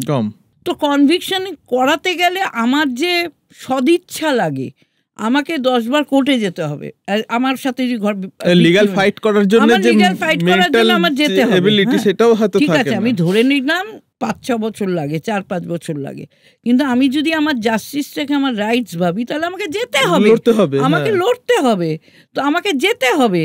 তো আমি যদি প্রথম থেকেই বলি যে বাবা কোর্ট মানেই তো আমাকে উকিল দিতে, কেউ জানেই না পাবলিক প্রসিকিউটর মানে কি, যে আমার যে উকিল অলরেডি দেওয়া, এটা যে স্টেট ভার্সেস কেস, সেটাই আমি জানি না। তো এই যে না জানার ফলে আমি যে মানুষটার ওপরে অন্যায় হচ্ছে, সেই মানুষটাই যদি জাস্টিস না চায়, তাহলে প্রশাসন কি করবে, পুলিশ কি করবে, আর জুডিশিয়ারি কি করবে? তো আমার মনে হয় যে কোনো সোশ্যাল ইস্যু, মানে ব্যাধি, মানে যেগুলো আমাদের ট্রাফিকিং হোক কি লেবার হোক, বা বাচ্চাদের ওপর যেভাবে, ছেলে বাচ্চাদের ওপর যেভাবে ট্রাভেল ট্যুরিজমে, এবং যে কটা ট্যুরিস্ট হটস্পট আছে, মানে দীঘা, দার্জিলিং, এইসব বিশেষ মুর্শিদাবাদ, এগুলোতে আমি দেখেছি যে ছেলেদের ম্যাক্সিমাম ইউজ করা হয়, এবং তাদের ওপর নানান রকম সেক্সুয়াল এক্সপ্লয়টেশন হয়। তো এবং যেখানে বিদেশি যদি কোনো ফরেনার আসে, তারা বিশেষ করে ছেলে, যেগুলো পেডোফিলিয়ার মধ্যে পড়ে, এখন ট্রাভেল ট্যুরিজমের মধ্যেও কমার্শিয়াল সেক্সুয়াল এক্সপ্লয়টেশন ঢুকে গেছে, সে ছেলেদের, এটা ভীষণভাবে ঢুকে গেছে। তো যদি আমাদের এটা নিয়ে, তাহলে আমাদের নিজেদের জানতে হবে যে কোন স্ট্রাকচারে, মানে রিপোর্টিং মেকানিজমটা কি। আর একটা যেটা আমি জিজ্ঞেস করবো, যেটা ওর কাছে আমি যাব, তুমি যে এতক্ষণ বলছিলি যে সোশ্যাল স্টিগমার বিষয়টা, যে সামাজিকভাবে যে এই যে আমাদের একটা ভয় বা জড়তা, যে সমাজ জানলে কি হবে, পরিবার জানলে কি হবে। এবার আপনি যখন ওখান থেকে ফিরছেন, মুম্বাই থেকে যখন আপনি বেরোচ্ছেন, আপনি রেস্কিউ হচ্ছেন, তখন কি আপনার ভয় কাজ করছিল যে আমি বাড়ি ফিরে গিয়ে কি করব, আমার মা কি আমাকে দেখবে, বা আমার বাবা কি আমাকে দেখবে, বা তারপরের কি জীবন হবে? আপনি যেমন বললেন যে যাই হয়ে যাক আমাকে এখান থেকে বেরোতে হবে, সেই বেরোনোর ইচ্ছেটা নিয়ে বেরোলেন, ওখান থেকে রেস্কিউ হলেন, তারপরে কি মনে ভয়টা ছিল যে কি করবেন বাড়ি এসে? ভয় তো ছিলই, কারণ আমি তো প্রথম থেকেই জানতাম আমার বাবা আমাকে মানে কোনোদিনও কোনো জায়গা থেকে সাপোর্ট করেনি। আমার বাবা প্রচণ্ড রাগী ছিল, জানেন এনারাও। বাবা কোনোদিনও কোনো, উল্টে মা বা পেছনের বাড়ির কাকি, তারা যখন আমাকে বোঝাতো বা খাবার দাবার দিত বা পড়াশুনো কর, বাবা উল্টো দিকে গিয়ে তাদেরকেও উল্টোপাল্টা কথা বলে দিত। তো আমার কাছে ওটা ক্লিয়ারই ছিল যে আমি আমার বাড়িতে গেলেও কোনোদিনও আমি পাবো না। কিন্তু তারপরেও কি আমার মাথায় না একটা জিনিস ছিল যে আমার বাড়িতে একটা বোন ছিল। আচ্ছা। আর আমি ওই জিনিসটা তখনই বুঝে গেছিলাম যে এই জিনিসটা আমার বাড়িতে আমার বোন পর্যন্ত পৌঁছতে হবে, না হলে আমার বোনের কি হবে। মানে আমার মাথায় সবসময় ওই কাজ, মানে ওইটা একটা কাজ করতো, যাতে বোন না আসে আর আরেকজন কারোর ক্ষতিটা না হয়, এইভাবে বা সমস্যাটা না হয়, এই জিনিসটা আমার কাজ করতো। তো সেই জায়গা থেকে আমি খুব চাইতাম বাড়ি যেতে, কিন্তু আমার মাথায় ওটাও ছিল যে আমি হয়তো বাড়ি গেলে আমার বাবা আমাকে অ্যাকসেপ্ট করবে না। তারপরে সমাজ তো আছেই, সামাজিকভাবে কি দেখেছেন, মানে যখন ফিরে এসেছেন আমি কোনোদিনও কারোর কোনো সাপোর্ট পাইনি। আমার পাড়া প্রতিবেশী, আজকে যে জিনিসটা আমি পাই, একটা জিনিস কি বলেন তো, যে আমি যখন সংলাপ থেকে বেরোলাম তখন আমি স্বাবলম্বী। সংলাপ পেলেন কি করে? সংলাপে এলাম আপনি বাড়ি ফিরলেন? রেস্কিউ ফাউন্ডেশন থেকেই আমাকে সংলাপেই পাঠানো হয়েছে। মানে ওখান থেকে সরাসরি সংলাপ, মানে বেঙ্গলি, মানে বেঙ্গল হলে ওরা বলে নিয়ে এসেছিল বাড়িতে দিয়ে আসবো, ওরা বলে নিয়ে এসেছিল কলকাতায় নিয়ে গিয়ে তোমাদের বাড়িতে পাঠিয়ে দেবো। তারপর সংলাপে এলে, তো সেখান থেকে দেখলাম আবার একটা হোমে ঢোকালো, সে একটা আলাদা বিষয়। ওখান থেকে এসে তো যাই হোক, মানে ওটাও ভাবছি যে আবার কোথায় আবার আরেকটা জায়গায় নিয়ে আসলো, মুক্তির স্বাদে সেটা হলো কিনা তখন সন্দেহ থেকে যাচ্ছে। যাই হোক, কিছুতেই নামবো না। করি, আমার এখনো মনে আছে বলে, ওদের বোধহয় একটা বড় গ্রুপ এসেছিল, 17-18 জনের গ্রুপ একটা ছিল বোধহয়। তো ওদের ওরকম একটা মেন্টাল প্রিপারেশন নিয়ে নেওয়া হয়েছিল যে তোমরা কলকাতা গিয়ে বাড়ি চলে যাবে। ওরা সেই মেন্টাল প্রিপারেশন এসছে। এবার এসে যখন দেখছে যে আরেকটা হোমে, ওরা সেই আমাদের হোমে ঢুকে একটা বড় স্পেস আছে, তারপরে মানে ভেতরে ঢোকা, ওরা ওইখানে সব মানে প্রোটেস্ট করতে শুরু করে দিয়েছে। সত্ত্বেও আমরা কেউ ওই একটা পাও এগোবো না, মানে আমরা কিছুতেই ঢুকবো না। ভয় পাচ্ছে তখন, ওই ভয়টা থেকে তখন আর ভয় নেই, তখন ওদের প্রোটেস্ট। হ্যাঁ, না মানে ওই যে অতীতের যে ভয়টা আছে, এখানে যে আরেকটা সেই ঘরের মতো এরকম বিষয়। তারপরে মানে আমি তো মানে পুরো মানে কি বলবো, 1 ঘন্টা 2 ঘন্টা তাদের সঙ্গে কেউ একটি মেয়েও, আরে লিড করেছিল ওই প্রোটেস্ট মিছিলটাকে লিড করেছিল। তারপরে ফাইনালি সন্ধেবেলা অনেক বুঝিয়ে নিয়ে পরে তারপরে তারা ঢুকলো। ওই যে বললো একটি মেয়ে ওখানকারই ছিল, মানে তাকেও বেঙ্গল গ্রুপে ঢুকিয়ে আমাদের কাছে পাঠানো হয়েছিল আর কি। যে মেয়েটাকে আমি আবার ফেরত দিতে গেছিলাম। তারপরে ওরা সেই সন্ধে, মানে ওরা প্রায় 8-9 ঘন্টা ওইখানটা দাঁড়িয়ে প্রোটেস্ট করেছিল যে আমাদের বাড়ি পেটা, আমাদের বাড়ি যাবো, আমরা অন্য কোথাও যাবো না। কিন্তু বাড়ি নেবে কি নেবে না কেউ দেয়। সেই যে ঢুকলো মেয়েরা। তারপরে তুই কত বছর ছিলি আমাদের রুমে? অনেকদিন, 5-এ ঢুকেছিলাম, 12-তে বেরিয়েছি। মানে ওই যে 2005 থেকে 2012, এই যে এই পুরো রিহ্যাবিলিটেশন কাউন্সিলিং, তারপরে ইন্টারন্যাশনাল প্রজেক্টেও কাজ করেছে। করে ওই যে বললো যে রিহ্যাবিলিটেশন হলো কি হলো। আমি ওখানে মানে আজকে আমি তা আমি ওই সংলাপের জন্য একদম, মানে আমি বরাবরই একটু এরকমই ছিলাম যে ওই ভয় পাবো বা ইয়ে করব, কিন্তু তারপরেও কি কষ্টগুলো তো কষ্টই, ওটার সাথে ভয়ের কোনো তুলনা নেই। তো ওখানে আসার পরে ওই দিন যে ঢুকলাম, তারপরে আমার আস্তে আস্তে সব প্রসেসগুলো শুরু হলো, কাউন্সিলিং, তারপরে বিভিন্ন রকমের ভোকেশনাল ট্রেনিং ছিল, ওগুলো আমি সব মানে অ্যাটেন্ড করতাম। তারপর আস্তে আস্তে মানে এনারাও বললো যে ঠিক আছে, বাড়ির লোকের সাথে কথা বলানো হবে, একটা মিটিং ডাকা হবে, মানে বাবা বা মা কেউ এসে দেখা করবে, সব আস্তে আস্তে বাড়ির লোকের সাথে তোমার বাড়ির ঠিকানা নেব, তোমার বাড়িতে গিয়ে আমরা কথা বলবো, তোমার বাড়ির লোককে ডাকবো। এগুলো করার পরে তো এরপরে কি একটা জিনিস কি, আমাদেরকে ওখান থেকে বলে পাঠানো হয়েছে যে তোমরা ওখানে গিয়েই বাড়ি চলে যাবে। ওটা যখন হচ্ছে না, তখন তো একটা অন্য ভয় হোক, রাগ হোক, সব কিছু কাজ করবে একসাথে। আর তখন মানে একটা কি যে বাড়িতে কতক্ষণে যাব, ওরকম একটা বিষয় ছিল। তো তারপরে আস্তে আস্তে ওখানে যখন কাউন্সিলরদের সাথে কথা বলতে আরম্ভ করলাম, এভাবে না এভাবে একটা করে মিটিংও ছিল আমাদের সময়, যে গার্জিয়ান মিটিং। ওই মিটিংয়ে অনেক কষ্ট করে মানে বাবা মা এদেরকে সবাইকে ডেকে আনা হতো কথাবার্তা বলার জন্য। আমার মাও এসছিল, তারপরে মানে বুঝিয়ে টুজিয়ে গেছে, এখানে থাক, এগুলো কর, বাবা এই করবে ওই করবে। আমি তো জানি আমার বাবা এরকম। তো যাই হোক, তারপরে ওখানে আস্তে আস্তে যত ট্রেনিং ছিল তৈরি হচ্ছে, তখন আরো মানসিক জোরটা তো, হ্যাঁ, সবার সাথে কথাবার্তা বলতাম, সবাই বলতো এটা ওটা, বিভিন্ন গ্রুপ ছিল ওখানে। ওই সময় ওই ছোট ছোট গ্রুপগুলো হতো, ইউথ গ্রুপগুলো হতো, আমি ওগুলোর সাথে মানে সব কিছুতে আমি পার্টিসিপেট করতাম। কারণ আমার এই জিনিসটা না ভীষণ মানে আমার খুব টাচ করে গেছিলো। আমি এদের সাথে কাজও করেছি। আমি বেশ কিছু বছর বেরিয়ে মানে আমার ওখানে থাকার পিরিয়ডটা যখন শেষ হয়ে গেছে, আমি সংলাপের সাথেই কাজ করেছি। আমি রেস্কিউ অপারেশনেও গেছি। আমি মেয়েদের বাড়িতে গিয়ে তাই গার্জিয়ানদের সাথে গিয়ে কথা বলেছি যে তোমার মেয়ে এখানে আমাদের কাছে আছে, তুমি মেয়েটাকে ফেরত নাও, পড়াশুনো করাও বা কাজ শেখাও। মানে এরকমভাবে গিয়ে আমি বাড়ির গার্জিয়ানদের সাথে গিয়ে কাউন্সিলিং করেছি। মানে আমার ওটা একটা খুব ভালো লাগার জায়গা হয়ে গেছিলো যে আমি যেই জিনিসটা ফেস করেছি সেটা ওরা যে ফেস করেছে ওরা অ্যাটলিস্ট বলুক। অনেক সময় হয় কি, আমি আমার বয়সী কারোর সাথে কথা বলতে যতটা কমফোর্টেবল হব, অন্য একটা অনেক বয়স্ক কেউ আসলে আমি তার সাথে বলতে পারবো না। আচ্ছা, তো ওই জায়গাটায় গিয়ে আমি কাজ করতাম। তো ওই ওই থাকতে থাকতে আমি বিভিন্ন গ্রুপে কাজ করতাম, তারপরে ওই ইউথ গ্রুপে কাজ করতাম, কাউন্সিলিং, সব মিলিয়ে মিশিয়ে আমি মানে নিজেকে অনেক স্ট্রং করে ফেলেছি। প্রচুর কাজ করেছি, প্রচুর, মানে শুধু কাজ না, যখন থেকেছি আমি সব কিছুতে পার্টিসিপেট করতাম। যত রকম ট্রেনিং ছিল বা কোথাও গিয়ে কথা বলতে হবে বা এই যে আমার সাথে কি হয়েছে, এটা অনেকে এটা নিয়ে হয় যে না আমি বলবো না, জড়তা থাকে বা প্রথম আমারও ছিল না যে সেটা বলবো না, ছিল, কিন্তু আমি সেটাকে কাটিয়ে উঠেছি যে আজকে আমি বললে তো আরো দুজন শুনে যদি সেটা দিয়ে একটু কিছু শেখে, সেটা আমার জন্য অনেক বড় পাওয়া। আপনি যে জড়তা কাটিয়ে উঠেছেন, সামাজিক ভাবে আপনাকে এখন আর তো সেই সমস্যাটার মধ্যে না, সামাজিক ভাবে এখন আমি কি মনে করি বলুন তো, যে ও যেটা হওয়ার সেটা হবে। তুমি আমাকে এরকম দেখছো, আমার সাথে তোমার কথা বলার হয় বলবে, নাহলে তুমি আসতে পারো।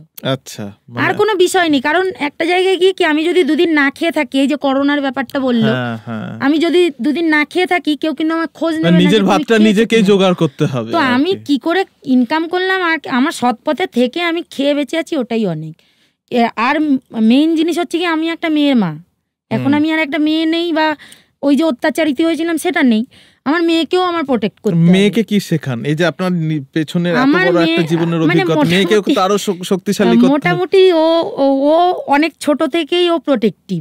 ও যখন সবে সবে হাঁটে, ওর গায়ে এরকম ভাবে টাচ হলেও ও বলবে, আচ্ছা মা দেখো এত রাস্তা আছে, আমাকে ধাক্কা মেরে দিয়ে চলে গেল। আচ্ছা, ওকে ওই জিনিসটা আমি মানে চেষ্টা করি যে তোকে যদি কেউ এইভাবে টাচ করে তাহলে তুই কি, মানে ওকে আমি ওগুলো দেখাই যে এভাবে টাচ করলে, এই সেন্সগুলো শেখান আর কি, যে এইভাবে করলে পরে। কারণ ওকে আমার বিভিন্ন জায়গায় ছাড়তে হয়, আমি তো আর ওকে ঘরে বন্ধ করে মানুষ করতে পারবো না, একদমই নয়। ও পড়ার ক্লাসে যাচ্ছে, নাচের ক্লাসে যাচ্ছে, সেখানে ছেলে মেয়ে সবাই মিলে কাজ করছে, তো ওকে আমাকে ওটা শেখাতেই হয়। হয়তো গিয়ে দেখলাম যে নাচের ক্লাসে স্যারই হয়তো খারাপভাবে টাচ করছে, ও জানবে তবে তো আমাকে এসে বলবে।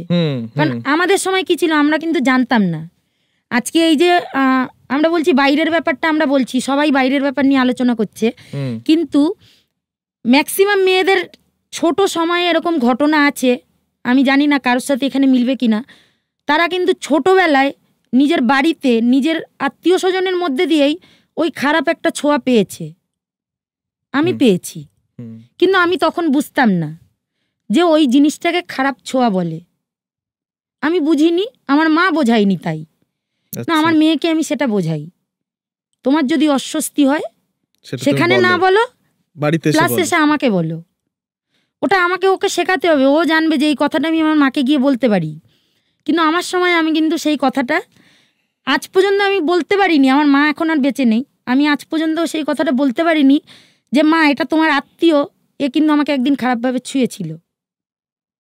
সেটা আমি আমার মেয়ের সাথে মানে চেষ্টা করি, মেয়ে না শুধু মেয়ের বন্ধু বান্ধব যদি কেউ আসে, ও আবার বলে জানিস তো আমার মা এগুলি নিয়ে কাজ করতো, আমার মা আমাকে এটা শিখিয়েছে। তো ওটা আমার চেষ্টা করি যেটুকু হয়। এবার তারপরে তো সবকিছু আমার হাতে নেই না, এই শেখানোটাই তো জরুরি, এই লড়াইটা জারি থেকে যায়, ও যেন এসে বলতে পারে। আর আমার এই জিনিসটা আমার খুব ভালো লাগে যে না, এটা যে মেয়েদের হয়ে যেটা কথা বলা, আইন তো আইনের কাজ করবে, কিন্তু নিজের পরিবার থেকে সমাজ থেকে না যদি শেখাগুলো উঠে আসে, সেই জায়গাটা যদি না মেকআপ করা যায়, শুধু আইনের কাছে তো যাই, ঘটনাটা সবার শেষে শুরু তো হয় পরিবার থেকে, পাড়া থেকে। সেই জায়গাটাই এই যে আজকে যে আমি এরকম মানে এখানে এসে এইভাবে কথা বলছি, সেটাও কিন্তু খানিকটা সমাজের ভয় পেই। না আমার কথা বলতে কোথাও কোনো আপত্তি নেই, কিন্তু তারপরেও কি আমরা সমাজ থেকে বাইরে তো কেউ নই, সমাজের কথা চিন্তা করেই এগোতে হবে। তো সেই সমাজটাকেই প্রথমে ওখানেই কাজ করার দরকার আছে। তবে দিদি, ও তো বললো যে ও একটা সাহস নিয়ে এসেছে, ওর একটা নিজস্ব সাহসের তৈরি হয়েছে তোমাদের সংলাপে আসার পর ওরা নিয়ে এলে, মানে এই সাহস কি প্রত্যেকটা মেয়ের মধ্যে জারিত হতে দেখেছো? না, এইটা সবার মধ্যে হয়, এটা ইন্ডিভিজুয়াল টু ইন্ডিভিজুয়াল নির্ভর করে। যেমন আমি অনেককেই বলেছিলাম এখানে আসার জন্য, অনেকেই বলেছিল যে না, আমি তোমাদেরও বলছেন যে আমার চেহারা দেখাতে অসুবিধা আছে, আমার বলতে অসুবিধা আছে, এরকম। আমি একটা জিনিস বুঝতে পারি যে যারা এইটার মধ্যে দিয়ে গেছে না, তারা পেছনেরটাকে আর ফেরত দেখতে চায় না, মানে তারা ভাবতেও চায় না। যেমন একজন খুব একটা নামকরা চ্যানেলের অ্যাসিস্ট্যান্ট প্রোডাকশন ম্যানেজার হিসেবে কাজ করে, আমি তাকে সোনাগাছি থেকে রেস্কিউ করেছি এবং তার কেসটাও আমি খুবই ভালো করে করেছি। মানে এখন ওর বিয়ে হয়ে গেছে, she is very happily staying with her husband, এবং খুব এস্টাবলিশড, মানে একটা প্রোডাকশন হাউসেই কাজ করে। আমি জানি না তোমরা জানো কি না, সেটা হচ্ছে আমাদের দেশে ট্র্যাডিশনাল প্রস্টিটিউশন আছে। মানে ট্র্যাডিশনাল প্রস্টিটিউশন মিনস যেখানে mother sending their daughter into prostitution.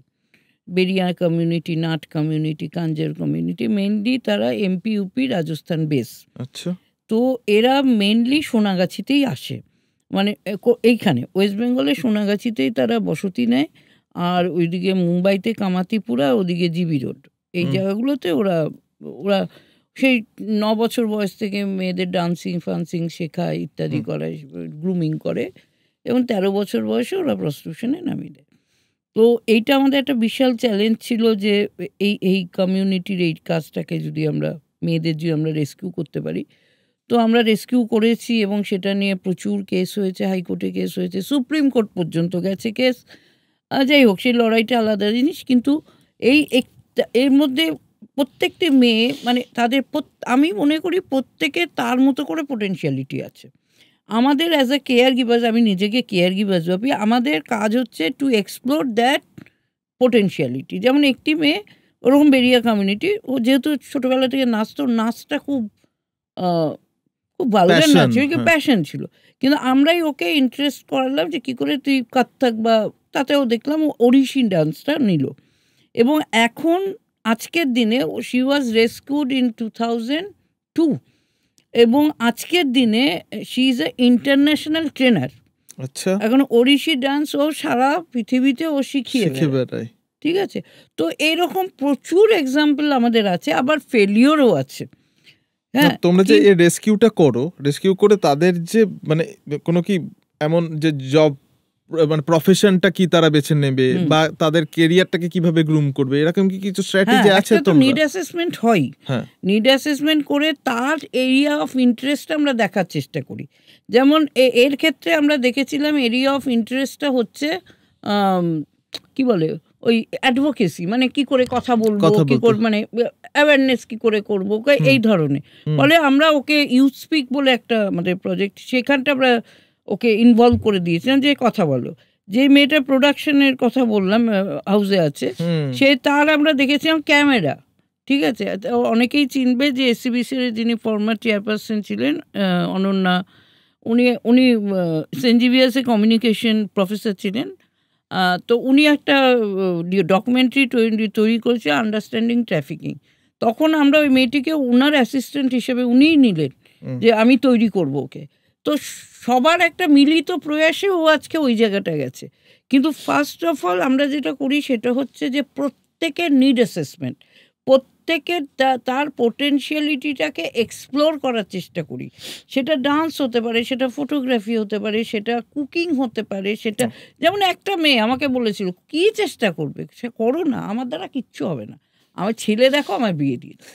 আমার 18 না হলে তো বিয়ে। তারপর আমরা দেখলাম ঠিক আছে, খুব মানে একটা, আমি তার কৃতজ্ঞ, সে সব জেনে বিয়ে করতে রাজি হলো, তার বিয়ে হলো, বিয়ে দিলাম। তো সেটা একটা সোশ্যাল রিইন্টিগ্রেশন।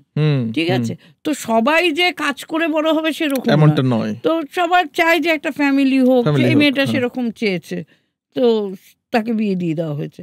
তো আমরা যেটা করি সেটা হচ্ছে যে নিড অ্যাসেসমেন্টটা করি, এবং প্রত্যেকটা আমরা বিশ্বাস করি প্রত্যেকের মধ্যে কিছু না কিছু। যেমন ওর কথা বলছি যে ওর যে কাউন্সিলর, আমাদের প্রত্যেকের একজনের করে কাউন্সিলর থাকে। আচ্ছা, ঠিক আছে। এবার I am not a councillor, কিন্তু মানে কি বলে টেকনিক্যালি আমি কাউন্সিলর নই, কিন্তু অনেকের আমি কাউন্সিলর। ঠিক আছে, ওদের একটা ফেথ থাকে।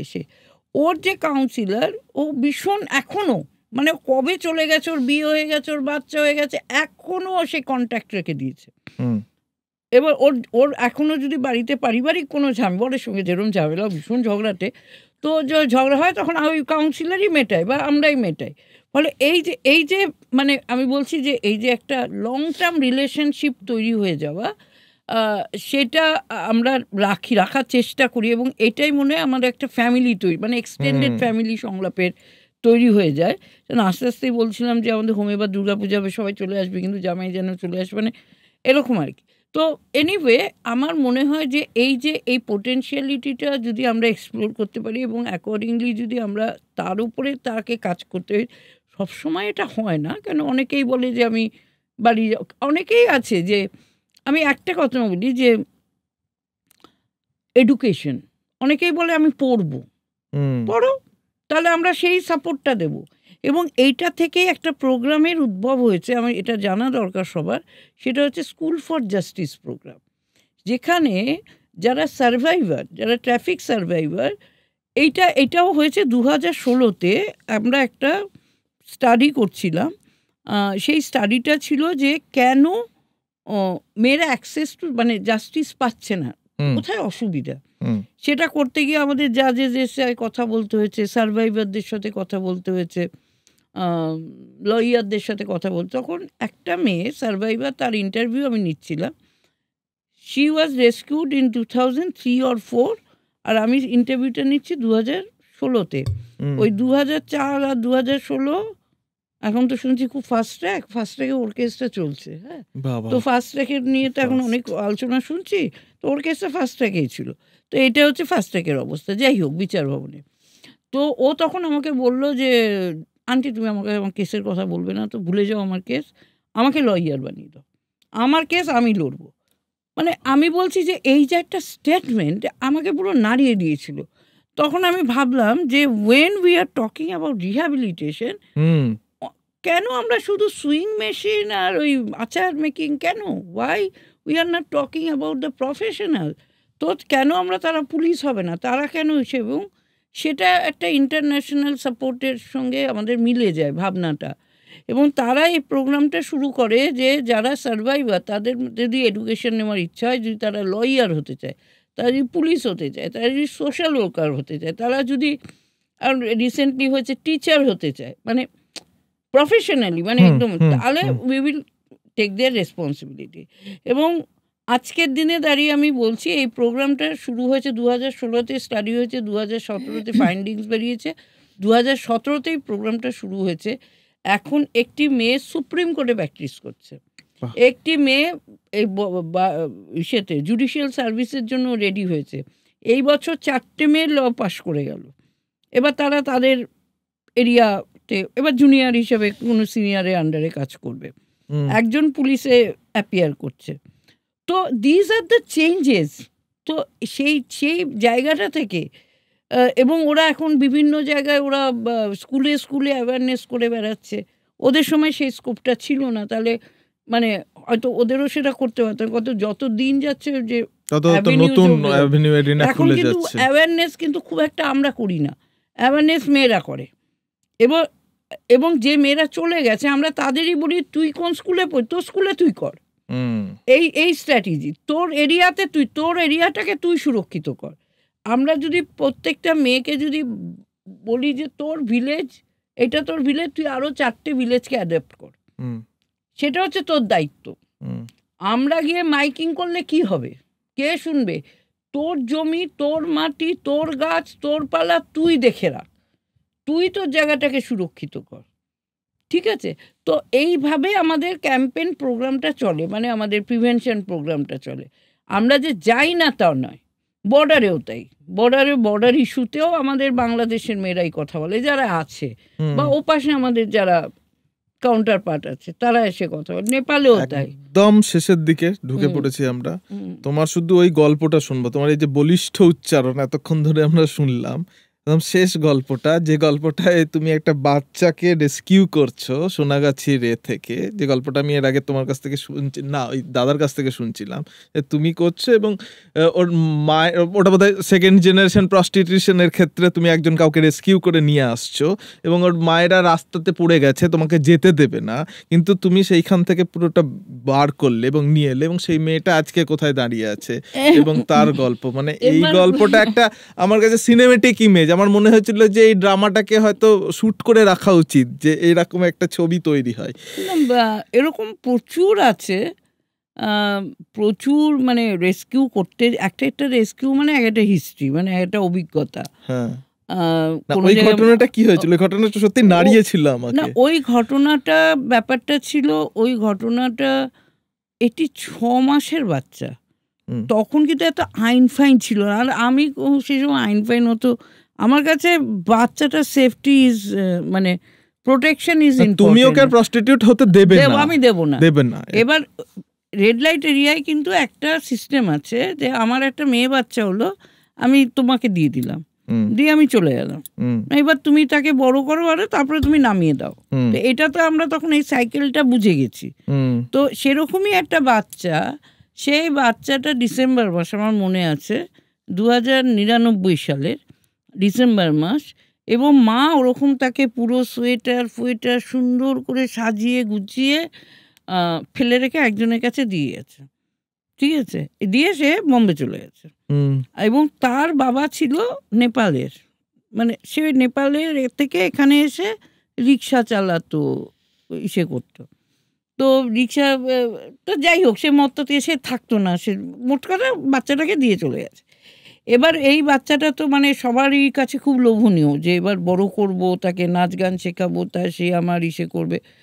তো আমাকে ওখানেরই একজন মহিলা, কিন্তু আমি আজও ওর অবদান ভুলবো না, ওর নাম ছিল মিনু, ও আমাকে এই খবরটা দিয়েছিল যে দিদি তুমি যে আজকে বাচ্চাটাকে না নিয়ে যাও, মানে এখন যদি বাচ্চাটাকে এখান থেকে না সরাও, তাহলে কিন্তু এরও পরিণতিটা এটাই হবে। তখন আমি খুব গল্প করতে করতে আমি সেখানে চলে গেছিলাম, এবং আমি সোজা বলছি, ওমা তোমাদের ঘরে নাকি নতুন বাচ্চা এসে, ওরাও অতটা বুঝতে পারিনি বাচ্চাটা, আমি দাও দাও আমার কোলে দাও, একটু দাও। যেই কোলে দিয়েছে তখন ওটা যে আমার এগেনস্টেও কেস হয়ে যেতে পারে যে আমি একটা বাচ্চাকে নিয়ে চলে, ওইসব মাথায় নেই। এবং তারপরে ওদের তো একটা ডাকে প্রচুর মহিলা চলে আসে, হ্যাঁ, তারা তো আমাকে রেজিস্ট করছে। এবার যে আমাকে খবরটা দিয়েছিল সে তো আমার ফ্রন্টে আসতে পারবে না, মানে আমাকে সাপোর্ট করতে পারবে না।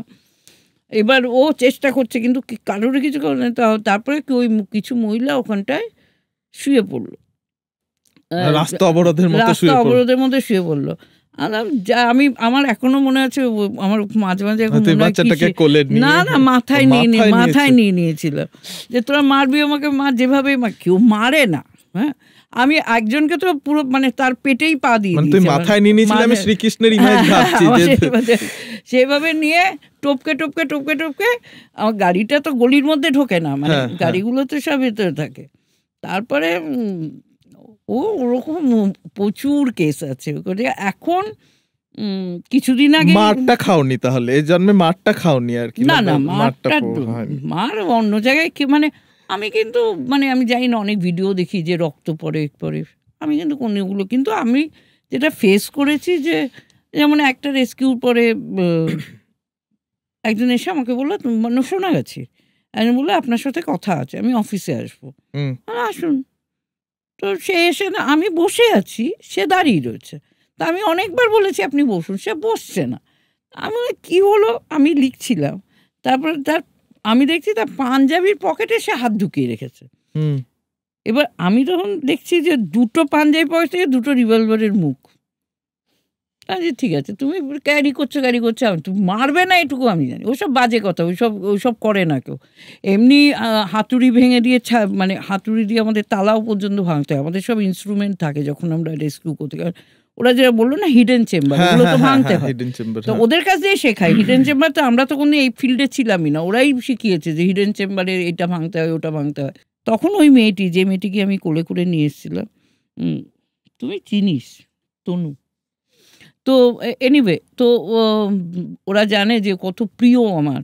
তো একদম ওই 6 মাস, হ্যাঁ সে বিবাহিত, সেদিন ওর মেয়ে হয়েছে, এবং আমার সাথে মানে আমাদের সঙ্গে খুবই ভালো টাচ আছে, এবং ওর মেয়ে সাউথ পয়েন্টে চান্স পেয়েছে, সেটাও আমাকে বাইরে মানে জাস্ট বাচ্চা মেয়ে চান্স পেয়েছে, সেটা আমাকে জানালো। এবং আমার এই জায়গাগুলো দেখলে ভালো লাগে। এবং ও আমাকে মেসেজে লিখছে যে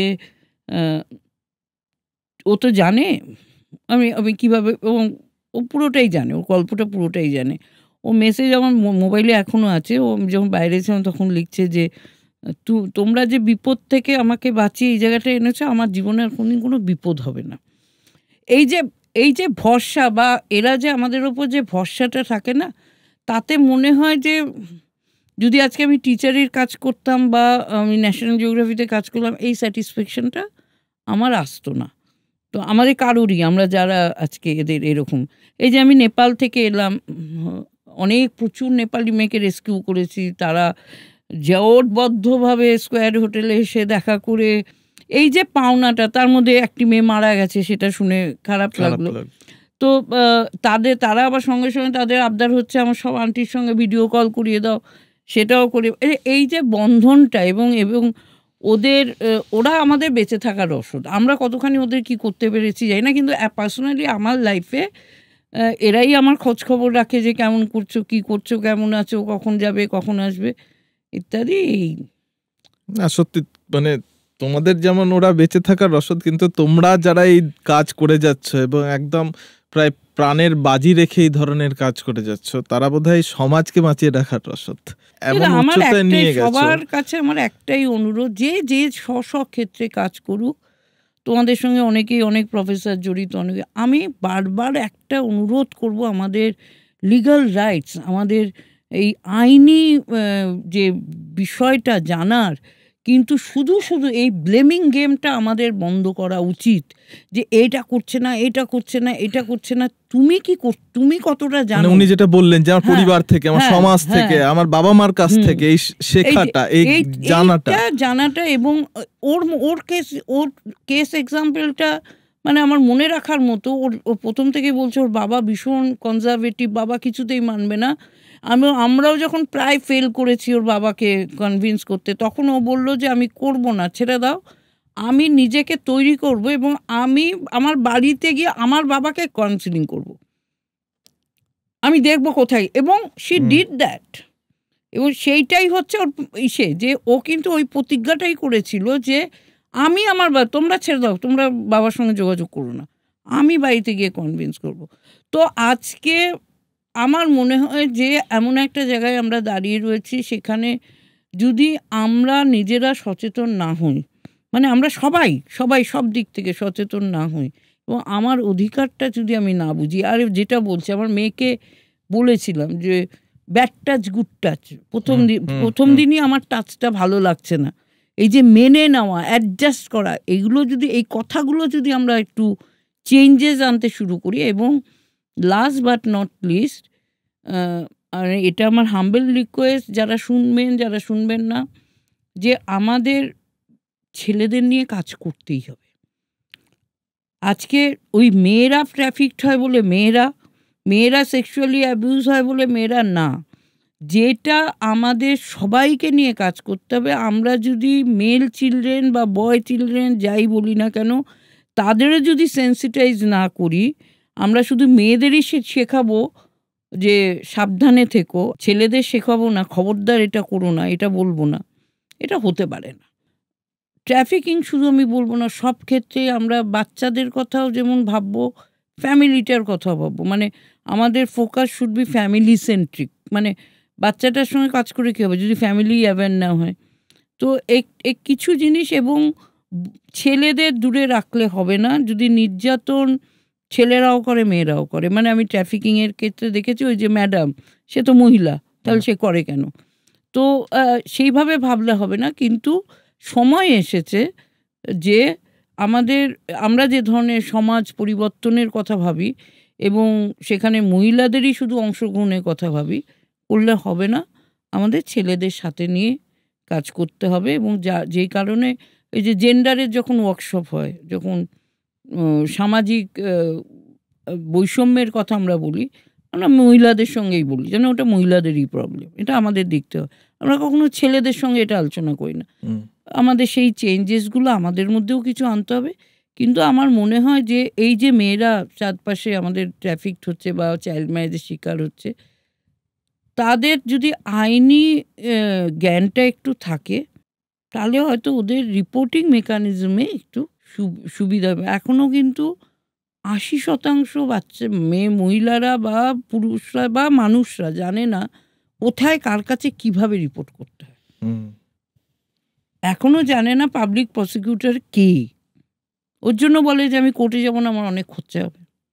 বলার তো কোনো দরকার নেই, তার কারণ তোমাকে তো পুরো কেসটা বুঝতে, আমি যদি প্রসেসটা না জানি, আমার এফআইআর টু জাজমেন্ট, আমার তো এটা জার্নি, এই জার্নির মধ্যে আমাদের যেভাবেই হোক আমাদের এই ভিকটিম যারা আছে, ছেলে হোক মেয়ে হোক, তাদের পার্টিসিপেশন এনশিওর করতে হবে, যে তারা কি করে তাদের অংশীদারি কি করে এটার মধ্যে থাকবে।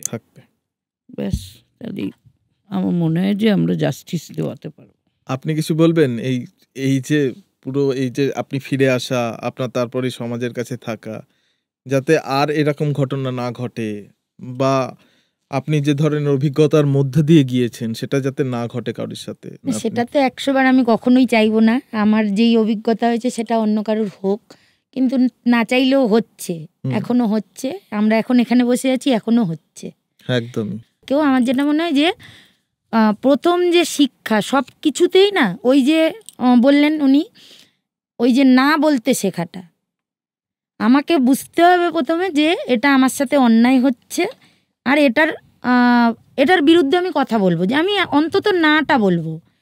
আমিও সংলাপে থেকে একটা ট্রেনিংও পেয়েছিলাম যে নাটা শুধু ওই না বললেই হবে না, না এর মতনভাবে না বলতে হবে। নাটা যেন সেরকম জোরালো হয় যে অনেক লাউড ভয়েস হলো, সেটা না, ওর ভেতরে একটা ওজন থাকবে। উল্টো দিকের মানুষটা বুঝে যাবে যে ও কিন্তু আমাকে নিষেধ করছে। আমাদের ম্যাক্সিমাম ক্ষেত্রে সেটা আমরা করি না বা আমরা শেখাই না। যেরকম একটা বাচ্চাকেও আমরা শেখাই না, আবার আমাদেরও দোষ আছে, ফ্যামিলিরও দোষ আছে। যেরকম একটা মেয়ে শুধু যে প্রস্টিটিউট ওরকমভাবেই যে নির্যাতিত হচ্ছে সেরকম তো না, একটা মেয়ে তার শ্বশুরবাড়িতেও নির্যাতন হয় হয়তো, কিন্তু সে যখন তার প্রথম কথা বাবা মাকে এসে বলছে, বাবা মায়ের প্রথম কথা কি হয়, তুই মেয়ে মানিয়ে নে। মা ও আমাকে খারাপভাবে দেখেছে বা একটা টোন করেছে, ও ঠিক আছে তুই বড় হচ্ছিস, আমি শুনেছি এই কথাগুলো, বড় হচ্ছিস ছেলেরা টোন করবে। আরে বড় হচ্ছি মানেই ছেলেরা টোন করবে? কই, ছেলেদের তো কেউ টোন করছে না। সেটা শেখাতে হবে, আর সেটা ছেলেদেরকেও শেখাতে হবে। যেটা বললো যে ছেলেদের সুরক্ষাটা যেরকম কাজ, আজকে একটা মেয়ে কিন্তু একটা ছেলের কাছে সেফ থাকে। আমরা বাবাকে ভরসা করি কেন? বাবার কাছে আমরা সুরক্ষিত। হাজব্যান্ডকে ভরসা করি কারণ তার কাছে আমরা সুরক্ষিত। কিন্তু আবার এরকম অনেক বাবা আছে তাদের কাছে মেয়েরা সুরক্ষিত নয়। তো সেইটা ঘর থেকেই শুরু করতে হবে। অন্য জায়গা থেকে একটা ছেলের যে মা থাকবে, তারও ছেলেকে ছোট থেকে শেখাতে হবে যে তুমি এটা করতে পারো না একটা মেয়ের সাথে, বা এটা তোমার জন্য অন্যায়, বা এটা তোমার জন্য ভুল। আর একটা মেয়েকেও আমার শেখাতে হবে যে এটা তোমার সাথে হলে তোমাকে তার বিরুদ্ধে আওয়াজ তুলতেই হবে। যে না আমি পুলিশের কাছে যাব না, আমি মাকে বলবো না, আমি বাবাকে বলবো না, আমি সহ্য করব। যত সহ্য করব তত সমাজ চাপিয়েই দেবে, কেউ আসবে না। আমার হিসেবে আমাকেই বুঝতে হবে। ওই লড়াইকে আমি আমার মেয়েকে 5 বছর বয়স থেকে ওই লড়াইতে মানে ওকে ওটা দিয়ে দিয়েছি ওর ভেতরে, যে তোমারটা তোমাকেই বুঝতে হবে। তোমার খিদে পেলে যেরকম তুমি আমাকে যখন এসে বলবে তোমার খিদে পেয়েছে, আমি তখন তোমাকে খেতে দেবো। তা তুমি যদি কারোর এরকম একটা ছোঁয়াতে খারাপ ফিল করছো, সেটা তোমাকেই এসে বলতে হবে। আমি কিন্তু ওটা ফিল করব না, তুমি বলার পরে আমি একটা স্টেপ নিতে পারি। সেই জায়গাটা প্রথম থেকেই শেখাতে হবে। আর শুধু মেয়েকে না, আশপাশ যখন আমি যেরকম পারি আমি চেষ্টা করি আমার দিক থেকে। এই তো। আর বাবা মায়ের জন্য যে আমরাও অনেক সময় এখন অনেকেই অনেক ব্যস্ত, সব ডিজিটাল হয়ে গেছে, বাবা মায়েরাও বাচ্চা কাচ্চাদের থেকে অনেক ডিটাচ হয়ে গেছে। তো সেই জায়গাটা দিনের শেষে একটা টাইমে যে আমার মেয়ে মানসিকভাবে কেমন আছে, শারীরিকটা তো দেখাই যায়, কিন্তু মন তার কেমন আছে, সে স্কুলে গেল কিরকম কি দিন কাটালো, সব কিছুই যদি একটু ম্যানেজ করা যায় তাহলে বোধহয় ও একটু বলার স্পেস পাবে। আজকে যে ওই ব্রথেলটা চালাচ্ছে, সে কিন্তু ছোট থেকে ওটা মেন্টালিটি বা ইয়েতে নিয়ে আসেনি যে আমি একটা ব্রথেল চালাবো। সে সমাজের ভেতর থেকেই বেরিয়েছে, ওখান থেকেই শিখেছে। আবার ওর পরে যারা দেখছে তারাও ওটা শিখছে যে আমিও ম্যাডামের মতন একটা ব্রথেল চালাবো, ও ওটা দেখেছে। কিন্তু আমি দেখেছি যে না, আমি এই মানুষগুলোকে দেখে বেরোলাম, এদেরকে নিয়ে আমি থাকবো, আমি এদের ভালো দিকটাই নেব, যে না কিভাবে আমি আরও 5টা বাচ্চাকে বা 5টা মেয়েকে বা 5টা বাবা মাকে আমি আমার কথাটা বলতে পারবো। আর আমি তো প্রথম যখন গুড টাচ ব্যাড টাচ বলতাম, অনেকে জানেই না, মানে কি বলছো তুমি, মানে আমার মেয়ের স্কুলের গার্জিয়ান যারা, কি বলছো, এরকমও হয়? মানে হ্যাঁ হয়। ইভেন আমার কাছে কিছু কার্ডও ছিল, আমি তাদেরকে দেখিয়েও ছিলাম। মানে আমি যখন কাজ করতাম অনেক কার্ড ঠান্ডা আমার কাছে ছিল, যে এরকমভাবে ছুলে এটা খারাপ বা কথা বলতে হবে, ও চেপে গেলে কিচ্ছু হবে না। সেটা যেই বয়সেই হোক, কথা বলাটা খুব দরকার। অনেক অনেক ধন্যবাদ। তো তোমাকেও তাপতি দি, আপনাকেও। আমাদের আবার পরে হয়তো কথা হবে। অনেক অনেক ধন্যবাদ এবং লড়াই জারি থাকুক।